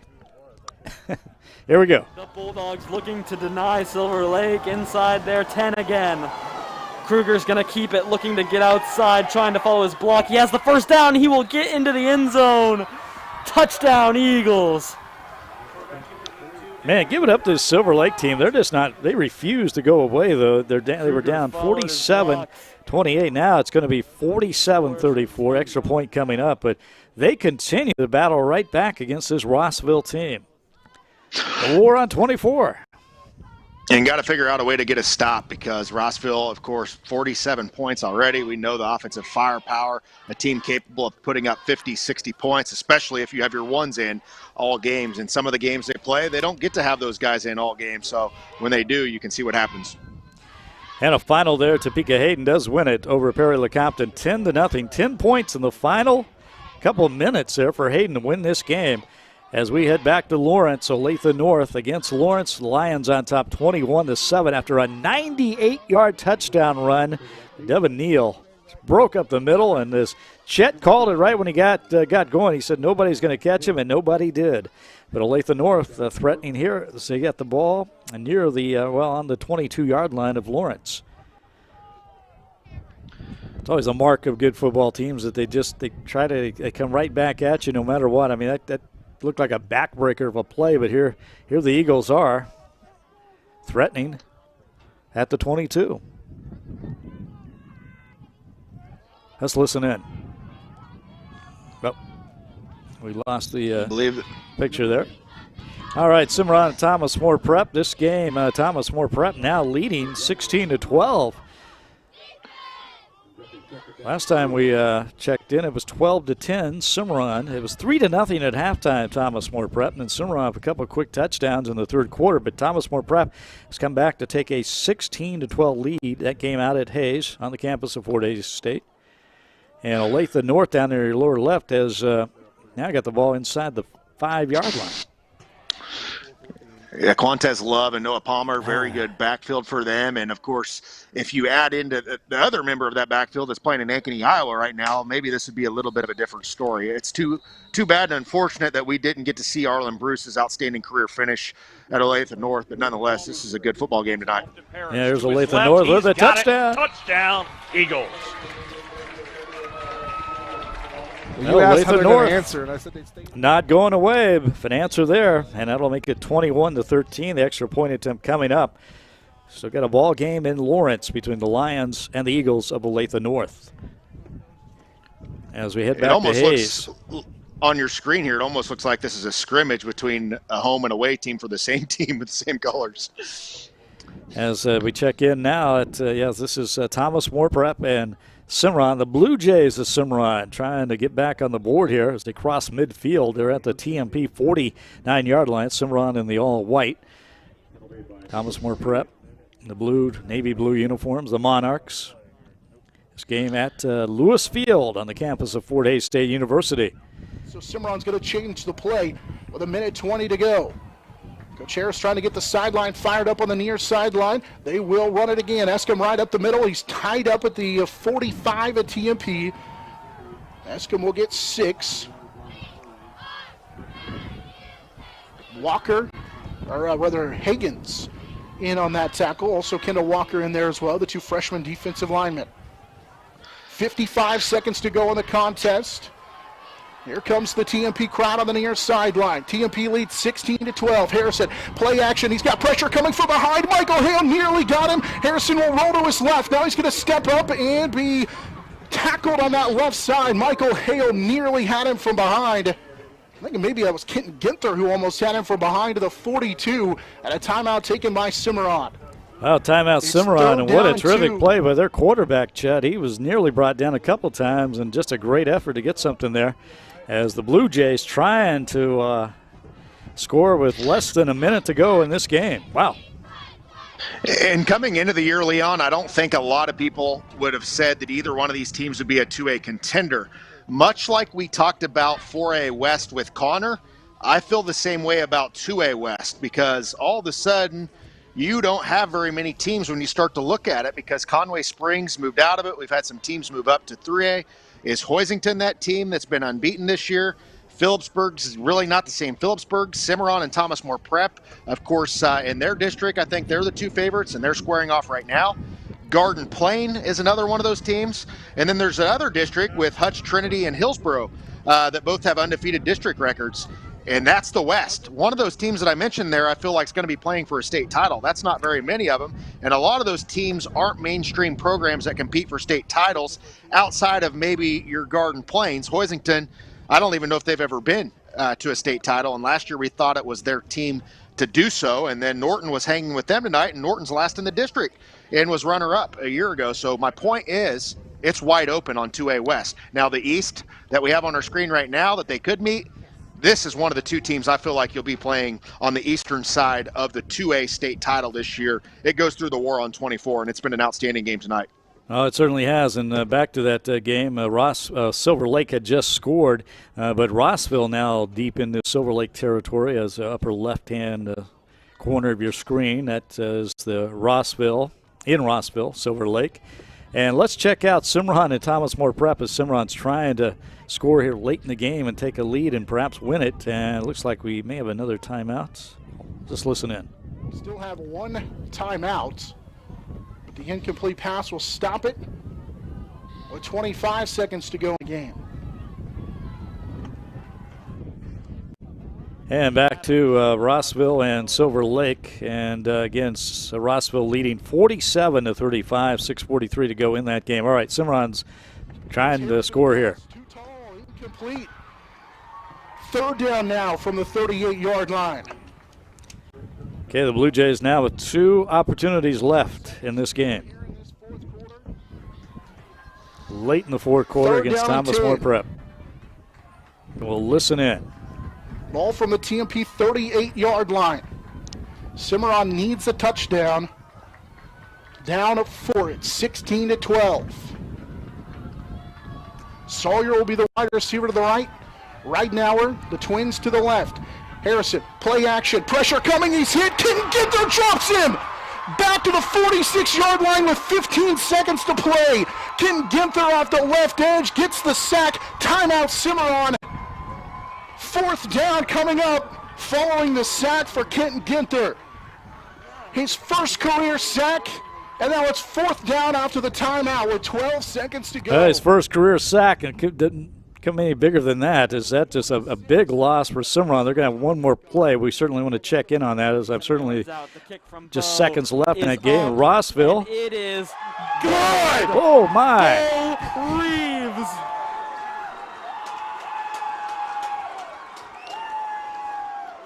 So just as he's a weapon as a receiver, he is a weapon as a kicker as well. The lefty kicker, 6'5", a 6'5" lefty kicker. You don't see that every day. And Bo Reeves, the outstanding all-sport or multi-sport all-state athlete, very good in track. We didn't get a track season last year, an all-state pitcher as a sophomore. We didn't get baseball last year, and now likely going to be an all-state caliber receiver in Class 2A this season.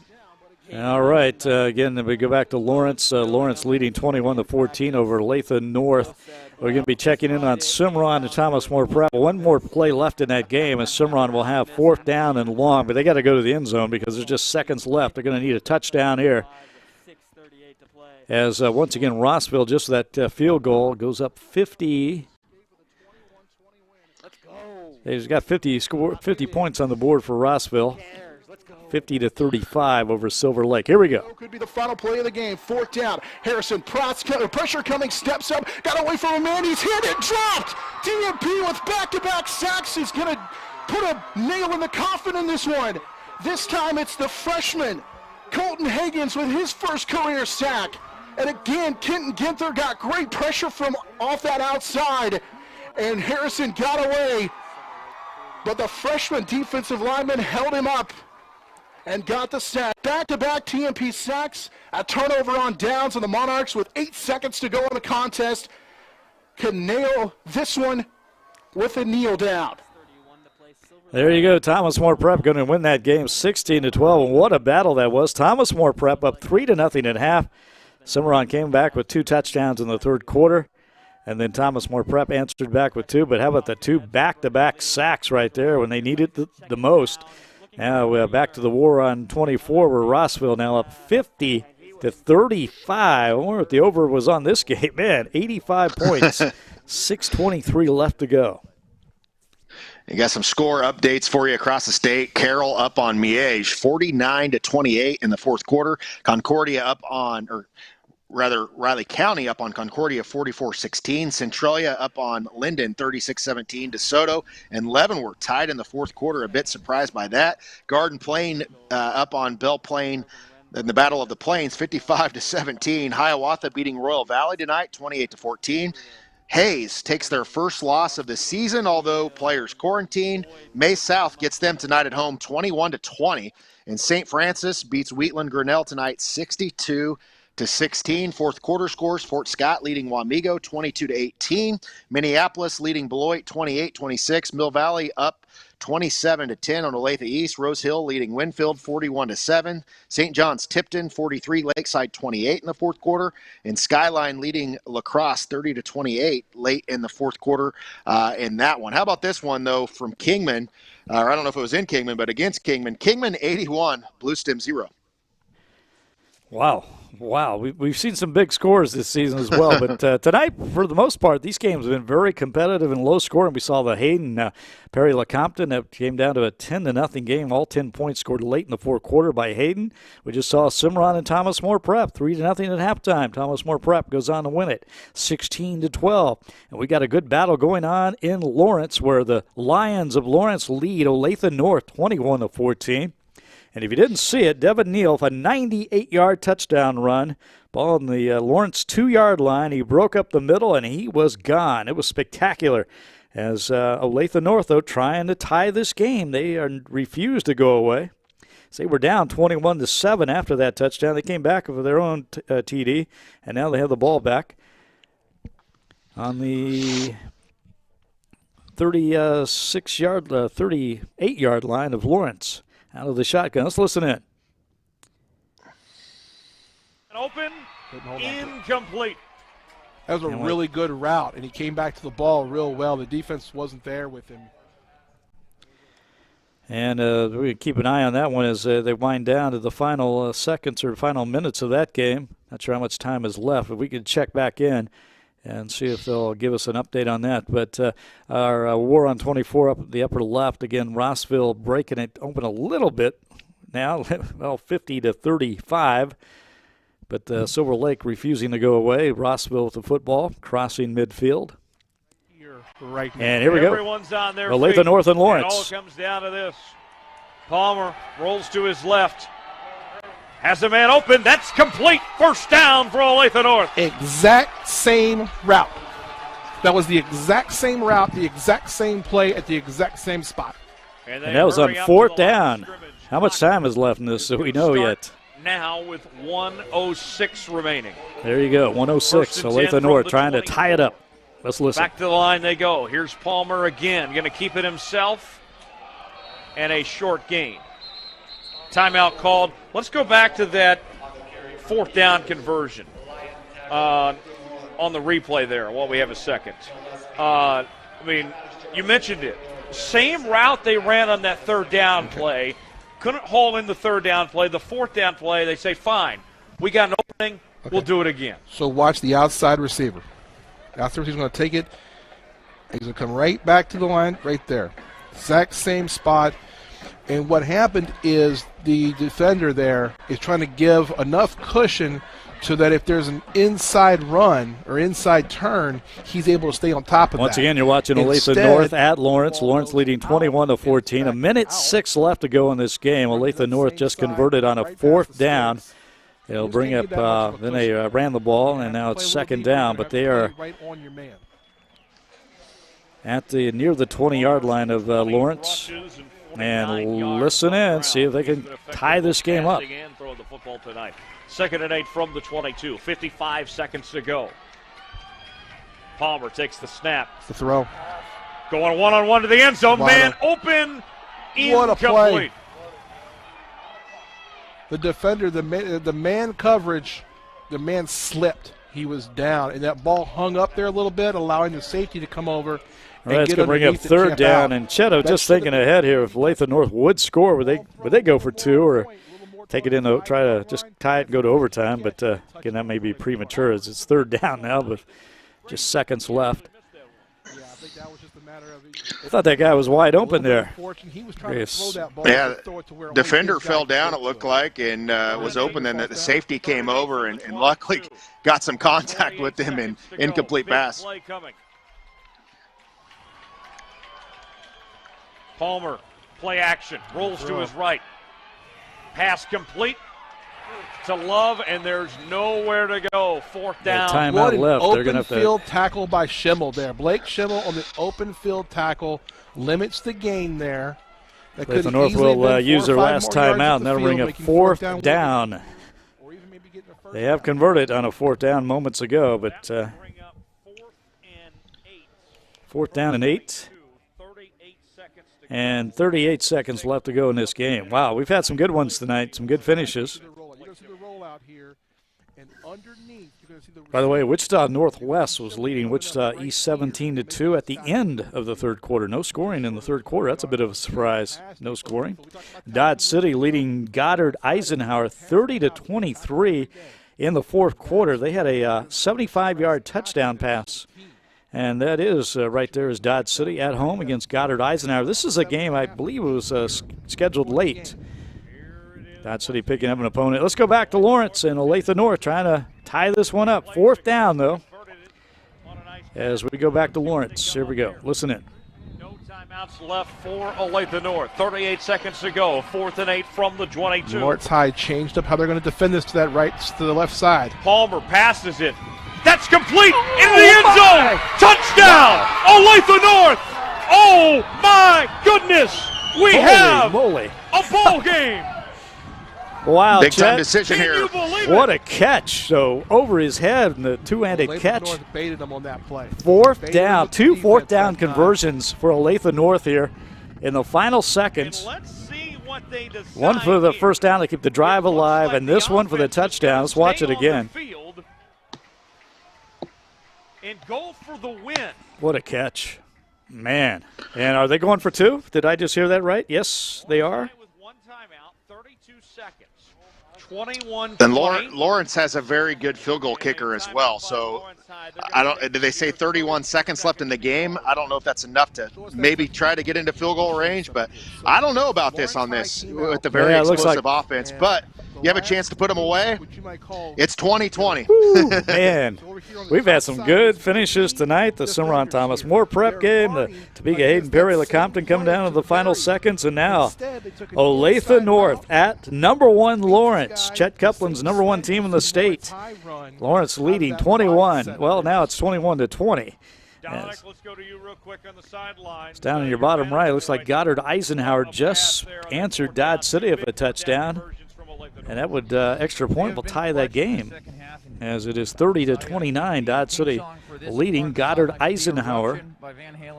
The sideline erupted after that touchdown. And I believe Eisenhower had Great Bend this week, but Great Bend in quarantine, so this game picked up this week, as you mentioned.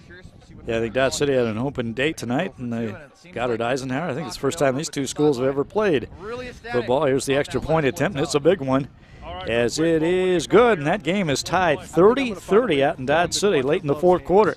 All right, Olathe North's going to go for two, and the lead here late in the fourth quarter at Lawrence. Let's check it out. Two-point conversion play. Palmer going to keep it himself, runs to his right, and he stopped. He didn't get there. Met at the line. Oh, my goodness, met at the goal line. What a play from the Lawrence High defense. Woo! And they hold on to a 21-20 lead with 32 seconds to go. Put the jelly on the bread and spread it. Woo! I mean, what a hit at the goal line. The Chesty Lions showing some Chesty defense right there. I thought he had this as he was running on the right side there, and did boom right at the 1 yard line, kept him out, and Lawrence holds on to the 21-20 lead with less than 30 seconds to go in this game.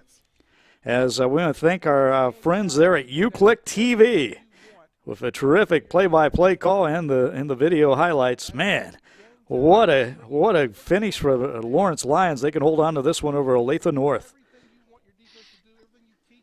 Incredible game. And I would assume Olathe, well, not assume, I'm positive Olathe North's going to have to try the onside kick here to get the ball back. I'm not sure how much time is left, as we'll go back to check in on that one. But Lawrence with a big defensive stand on that two-point conversion. Man, he just met a wall there. All right, let's go back to Lawrence and let's check on the onside kick coming up here. Olathe North will be kicking off. Olathe North there in the white uniforms, the visiting team. We got 10 guys within 10 yards here. We're going to have one guy back for Lawrence High, and if this ball is kicked in the air at all, whoever it is should call for a fair catch. But this ball is going to have to come out. It's going to have to come out. It's got to go 10. And from there, this ball's going to try to kick it up. Hit the ground, get that ball up in the air. Got some movement from Lawrence High. They're going to shift their guys over. They're going to go heavy to the left side of the field. Lawrence High is thinking this ball is going to go to the far side of the field, the far side of what you're seeing right now. Here's the onside kick. It all comes down to this. The last chance for Olathe North. On the ground. That ball moved around. I think Lawrence High's got it. The Lawrence High sideline is jumping, and that's close to their side there. And the Lions recover. And Lawrence High is one kneel down away from advancing to 6-0 on the season. Well, Chet, you talked earlier, the possibility, because Lawrence is on the west side of the 6A bracket, there could be a possibility these two teams meet for the 6A title, which would be an incredible rematch because this was an incredible finish. Wow, Lawrence is going to win this 21-20. All they got to do is kneel down here. Don't want to take anything for granted, though, but wow. And I think Olathe North, I think Lawrence is going to benefit. I know Derby's on there, but outside of Derby, I know there's Junction City and teams like that, but I think Lawrence may be going to benefit on being on the west rather than have to go through some of those Blue Valley contenders and whatnot, and Shawnee Mission Northwest, who surprised people this year and almost beat Aquinas and maybe should have beat Aquinas a few weeks ago. So these are two outstanding football games that we've not seen the last of. That was one of the most entertaining games I have seen in the fourth quarter. We had the 98-yard run from Devin Neal for Lawrence to take a 21-7 lead. Olathe North comes back with 2 touchdowns, has the 2-point conversion to try to take the lead with less than 30 seconds to go, and Lawrence comes up with a tremendous hit at the 1-yard line to stop him and to hold on for a 21-20 lead. Back to Dodge City, where the Red Demons have the football tied up with Goddard Eisenhower 30-30. Now, you mentioned Goddard on the Derby on the west side. of the 6A bracket, the two-time defending state champions. Derby now trailing 36-35 at Mays with 2:11 remaining in that game at last report. What a battle that is. Mays Eagles for real. When's the last time Mays has beat Derby? I mean, I'd have to check in on that. Yes, it's been a while. And, again, Dodge City trying to, again, this game with 2:42 left to go as in the fourth quarter. Surveys the field. He gets a snap. He was not ready for it. Alden picks it up, and then he gets hit and drops. It's the, back of the 29-yard Sean line. Boston on the play-by-play for Dodge City. The king of Dodge City. Everybody loves Sean Boston out there now. He's the guy. Does a terrific job. Play-by-play for all the Dodge City sports. As the Red Demons tied up here. Goddard Eisenhower 30-30. Late in the fourth quarter. And Paola escaped Eudora tonight. That's a little bit of a surprise there, 31-26. A little bit surprised by that in the final. And here's Dodge City, Alden Nedler. He has a 75-yard touchdown pass in this game. Now he's going to keep it, crosses the 30, and stumbles and is knocked down. And in this game all tied up 30-30. What a game in Lawrence tonight. Lawrence holding on to that 21-20 victory over Olathe North. Lawrence High, the #1 ranked team in the state. On our Kansas Football Friday rankings. And big win for the Chesty Lions. As you are watching Kansas Football Friday presented by Sports in Kansas, I'm Leon Lieb along with Chet Copeland, and we knew we were going to have some huge matchups and terrific matchups, and it has been, well, just as advertised, great games all across the state of Kansas. This is Mill Valley and Olathe East. Mill Valley leading 27-10 in this game over the Olathe East Hawks. And Olathe East unbeaten coming into this game, but you're seeing the power of the schedule of Mill Valley and who they've played. I know Mill Valley is Sunflower this year, and unfortunately, we were supposed to see Mill Valley and Lawrence this year, but Lawrence had to miss 1 week with quarantine stuff. So unfortunately, we didn't get to see that game because that would have been an outstanding football game. By the way, going back to that Lawrence-Olathe North game, people on Twitter are talking about the possibility of a rematch between those two teams for the 6A title. Again, if they play again, it will be for the state championship because Lawrence is on the west side of the 6A bracket, Olathe North on the east side. Dodge City is punting the football, and he held on that one too long, and that ball is blocked and out of bounds. That is a big play there for Goddard Eisenhower. Let's listen in. No. This is when you do not want Eisenhower's offense back on the field, especially after their last drive that they made it look so easy. Yeah, we got a few technical problems there with the audio. On the field, minute 39 to go in a tie ball game. There you go, minute 39 to go in the game. Goddard Eisenhower up, great field position after that block punt. So have the ball at the Dodge City 35-yard line.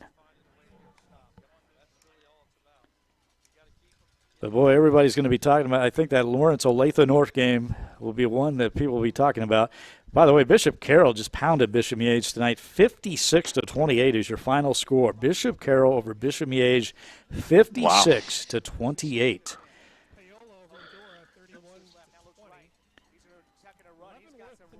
And Goddard Eisenhower on the move. And I think that's going to be good news for 4A East because it's been 6 years in a row since Bishop Miege, they've controlled 4A1 or 4A, whatever we want to call it. Nobody else has been in contention. And prior to that, they were the runner-up with 5 losses, I think, to that Bishop Carroll team that we're talking about in 2012 with their first state title. And it's been all Miege. Well, maybe Paola or Tonganoxie or one of those teams can sneak up on somebody this year in 4A football. Now, I'm not comparing them to that of Bishop Carroll, but that shows that they are capable of being beaten, capable of being beaten multiple times this year. So I think we'll see some teams like maybe your Tonganoxie or Paola compete or hang around with Miege this year. Dodge City just came with a big defensive play there. Goddard Eisenhower looked like they had the receiver open for a possible touchdown, and the defender for Dodge City just got a hand on the football and knocked it away. Let's see if we can check in again with Sean Boston on the play-by-play here as Goddard Eisenhower trying to take a lead. Second down and 10. 4 receivers. Hogan standing in the pocket. Now he's going to be flushed out. Throws near side and well out of bounds. Now to reach for Mason Turney. Got Hogan that time. He got the snap and he just stood there, just flat-footed. And then the pressure came, and he had to get rid of it, threw it out of bounds here on the near side.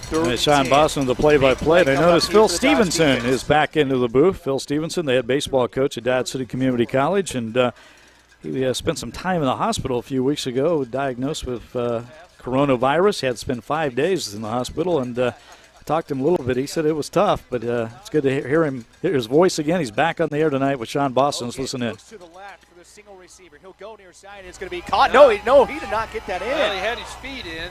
He fell out of bounds. And that's going to be a completion of 12 yards and a first down. To the 13-yard line. Wow. So 1st and 10 Eisenhower, minute 16 to go, and the clock stops. Is that rush again? Yes. That's his 10th catch tonight for 171 yards. This is the first time this season that Dodge City has allowed an opposing quarterback to throw over 100 yards. 1st and 10, Hogan runs to his left. At the 10, at the 5, and he's going to walk in for 6. Wow. Nick Hogan from 13 yards out with a minute 11 to go, and Eisenhower regains a 36-30 lead. What a huge touchdown there as Eisenhower, minute 11 left, takes the lead. 36-30 extra point coming up. That blocked punt, huge play for Goddard Eisenhower. Dodge City punter holding on the ball, that kind of that rugby-style kick he was doing, and held on to it too long. Goddard Eisenhower with a block. They get the ball back, and they capitalize with that touchdown as Nick Hogan takes it in for the touchdown, the big quarterback for Eisenhower. And the kick is good, and that makes it 37-30, Eisenhower on top of Dodge City. A lot of games over across the state. This one's still going. Yeah, I got some final scores coming in for you across the state. Coffeyville beating Chanute tonight. That's a bit of a surprise. 27-24. Carroll, we mentioned, over Miege, 56-28 final. Blue Valley beating Blue Valley Southwest, 23-12. Mar Hill remains unbeaten in Class 2A. They beat St. Mary's on the road tonight, 37-14. Baldwin beating Santa Fe Trail, 23-20.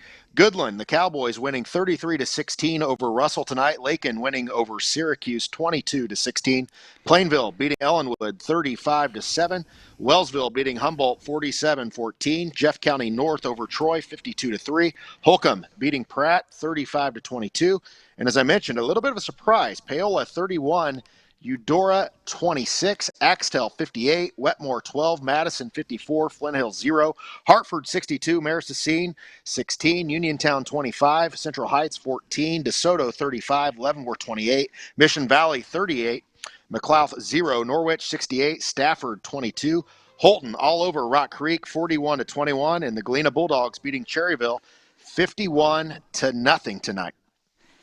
And the Mays Eagles have held on to defeat Derby 36-35, the second straight week. They have come back to win late. They defeated Mays South last week in a tremendous game, and tonight they come back and score late to beat Derby 36-35. Mays Eagles remain undefeated, a team we perhaps should keep an eye on a little more now the rest of the way. That's a big win for Mays. Huge win there, and something I didn't see happening. Maybe we need to start looking at those Mays Eagles and putting them in that top 10, and maybe that pulls the Derby Panthers maybe out of the mix there, although a solid win over Bishop Carroll, who beat Miege. Those rankings, Leon, next week, they're going to be jumbled all over the place. I do know one thing, though. I think my number one staying there, an outstanding win tonight and holding off away from North with the Lawrence Chesty Lions, remaining unbeaten on the year. Yeah, that was the game of the night, no doubt about it. If you just joined us, it had everything you wanted in that fourth quarter as Lawrence took a 21-7 lead of a 98-yard run. Devin Neal was electrifying up the middle, and he just took off. But then Olathe North came back with 2 touchdowns, went for 2 to try to win it late in the game, but Lawrence with a tremendous defensive stand at the goal line to stop him. And then they recovered the onside kick, and Lawrence holds on to that 21-20 lead. Here we have Dodge City with final opportunity as they trail now against Goddard Eisenhower, 37-30.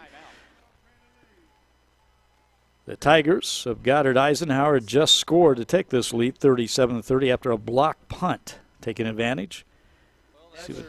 Alden Nedler there keeping the ball, and Dodge City, how much time we got left there?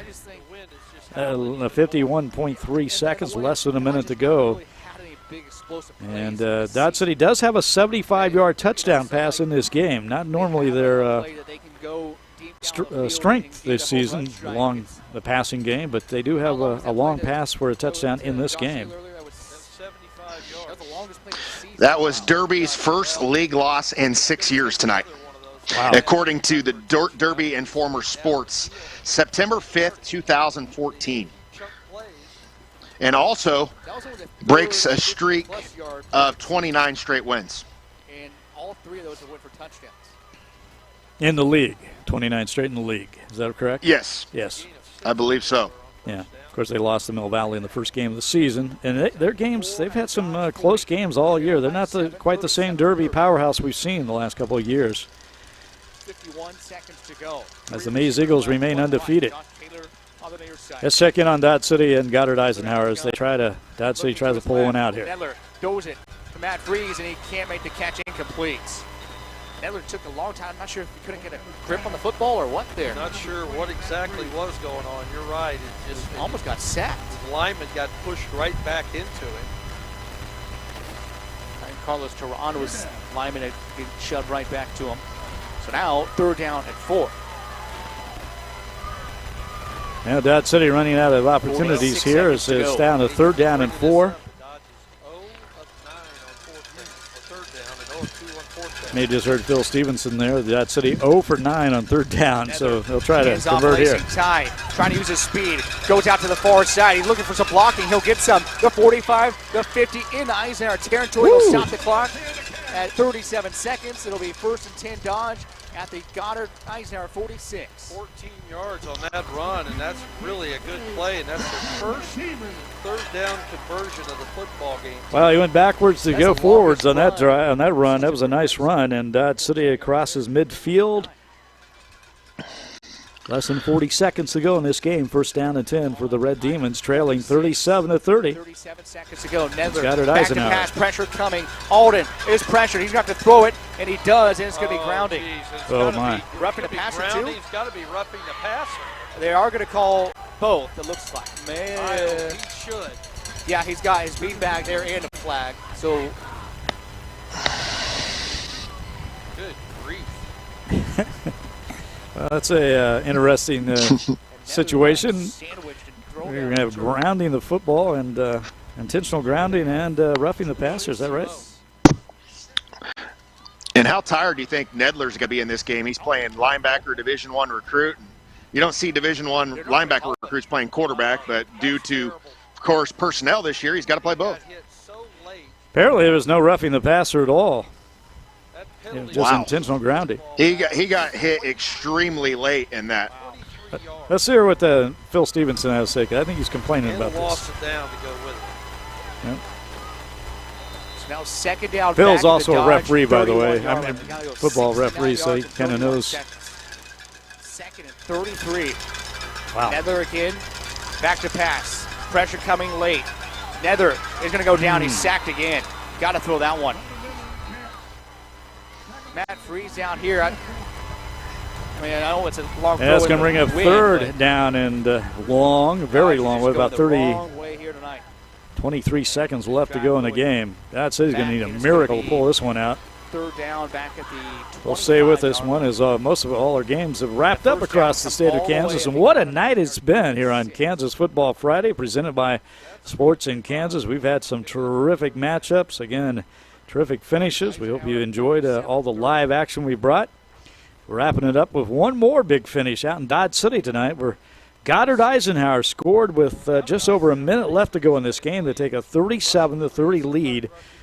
Goddard Eisenhower taking advantage of a blocked field goal, got great field position on the Dodge City 35 and drove it in. Nick Hogan, their big quarterback, ran it in for the TD. The Tigers of Goddard Eisenhower, relatively new high school.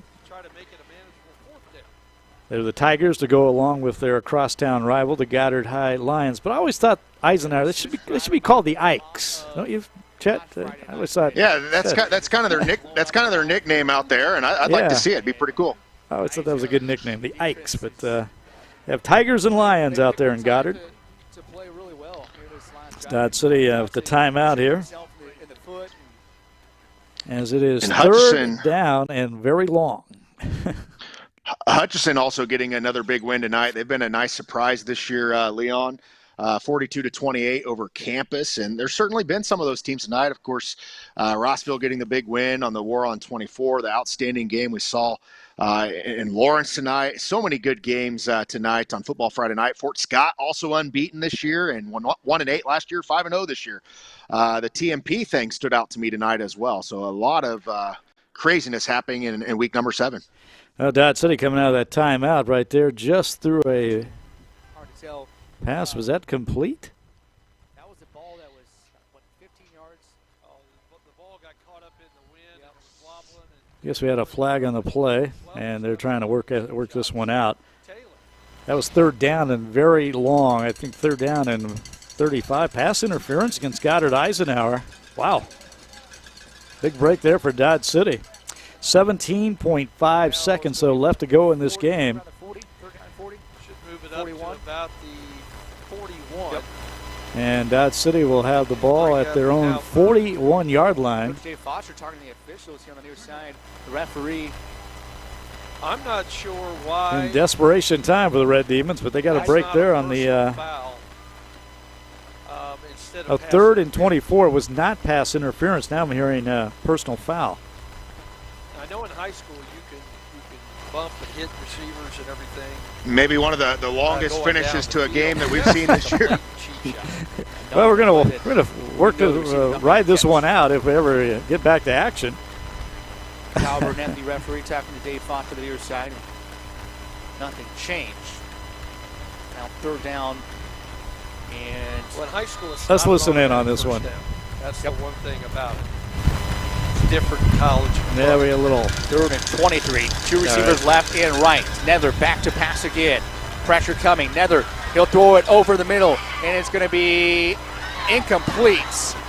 They were going for Josh Taylor. Well, they were going for it all down the middle and nearly got it. That'll bring a fourth down, and then, no doubt the final opportunity for Dodge City. Well, not unless they complete the first down here, but just 9.9 seconds left to go, Chet. Never say never. As long as, I guess, you can't. It ended up being a heck of a game. I mean, something that's put together at the last minute that we didn't expect this week.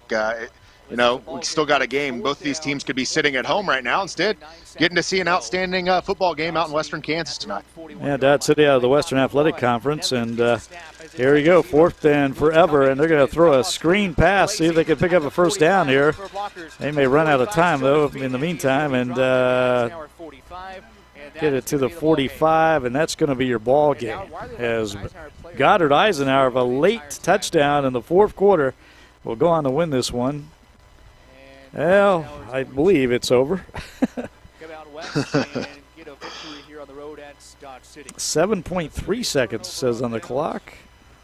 Now wait a second. There was 9.9 seconds. That graphic may not be correct. That's a Sean Boston ran clock. So who knows? So anyway, Eisenhower looks like Goddard Eisenhower goes out on a long road trip for them to pull out this victory 37-30. And we're talking about the Western Athletic Conference. Another game that was called off tonight was Liberal was supposed to play Capon. That game was called off earlier this week because Liberal did not have enough players, quote unquote, for a variety of reasons. They said COVID was not the reason for that game being called off. So that's an interesting story there. But Liberal, not enough players, they said. So as Goddard Eisenhower takes the knee, and that is your ball game as they win it. The Tigers over the Red Demons, 37-30. And Chet, what a night! What a night of high school football across the state of Kansas on week number 7. Outstanding. I mean, one that jumps off the page to me tonight is seeing Mays beat Derby. Bishop Carroll, going on the road and beating Bishop Miege tonight in dominating fashion in that one. Lawrence, of course, we did maybe expect it to win, but that was an outstanding finish. I know it was 10-0 with Hayden and Perry Lecompton tonight, but That was, it was 0-0 until the final minute. 0-0, yeah. And a wild game. And some of these games we talked about, they could be matchups later on because do remember in 3A, 2A, 1A, we're in district play right now, so they could meet up again. We could very well see Silver Lake and Rossville. That was an outstanding game tonight. Rossville getting that one. And you never know what can happen the second time you play. And even some of those 4A, 5A, 6A matchups certainly could happen. Even the TMP, I thought was, one of those breakout teams this year that we did not expect in any way, shape, or form to be a contender. But some of these classifications are wide open. But have a lot of stuff planned for you at Sports in Kansas the rest of the night on all of our social media platforms presented by Mammoth Sports Construction. Recap tomorrow from Connor Nickel and myself. But enjoyed being on with you again. Week number 7, Kansas Football Friday. As always, it's fun and a great time breaking down action all across the state. It seemed like tonight we had a ton of good games on our screen, Leon. Well, they were great matchups all the way, just as advertised, and great finishes at the end. That's going to do it. For my co-host, Chet Copeland, for our producer-director, Mike Nelson, for our field producer and video camera guy out there in Halstead tonight, Michael Quaid, and, of course, from the home office in Atlanta, Georgia, Paul Nelson on graphics. We hope you have a great night and a great weekend, everybody. I'm Leon Liebel. You've been watching Kansas Football Friday, presented by Sports in Kansas. Good night, everybody.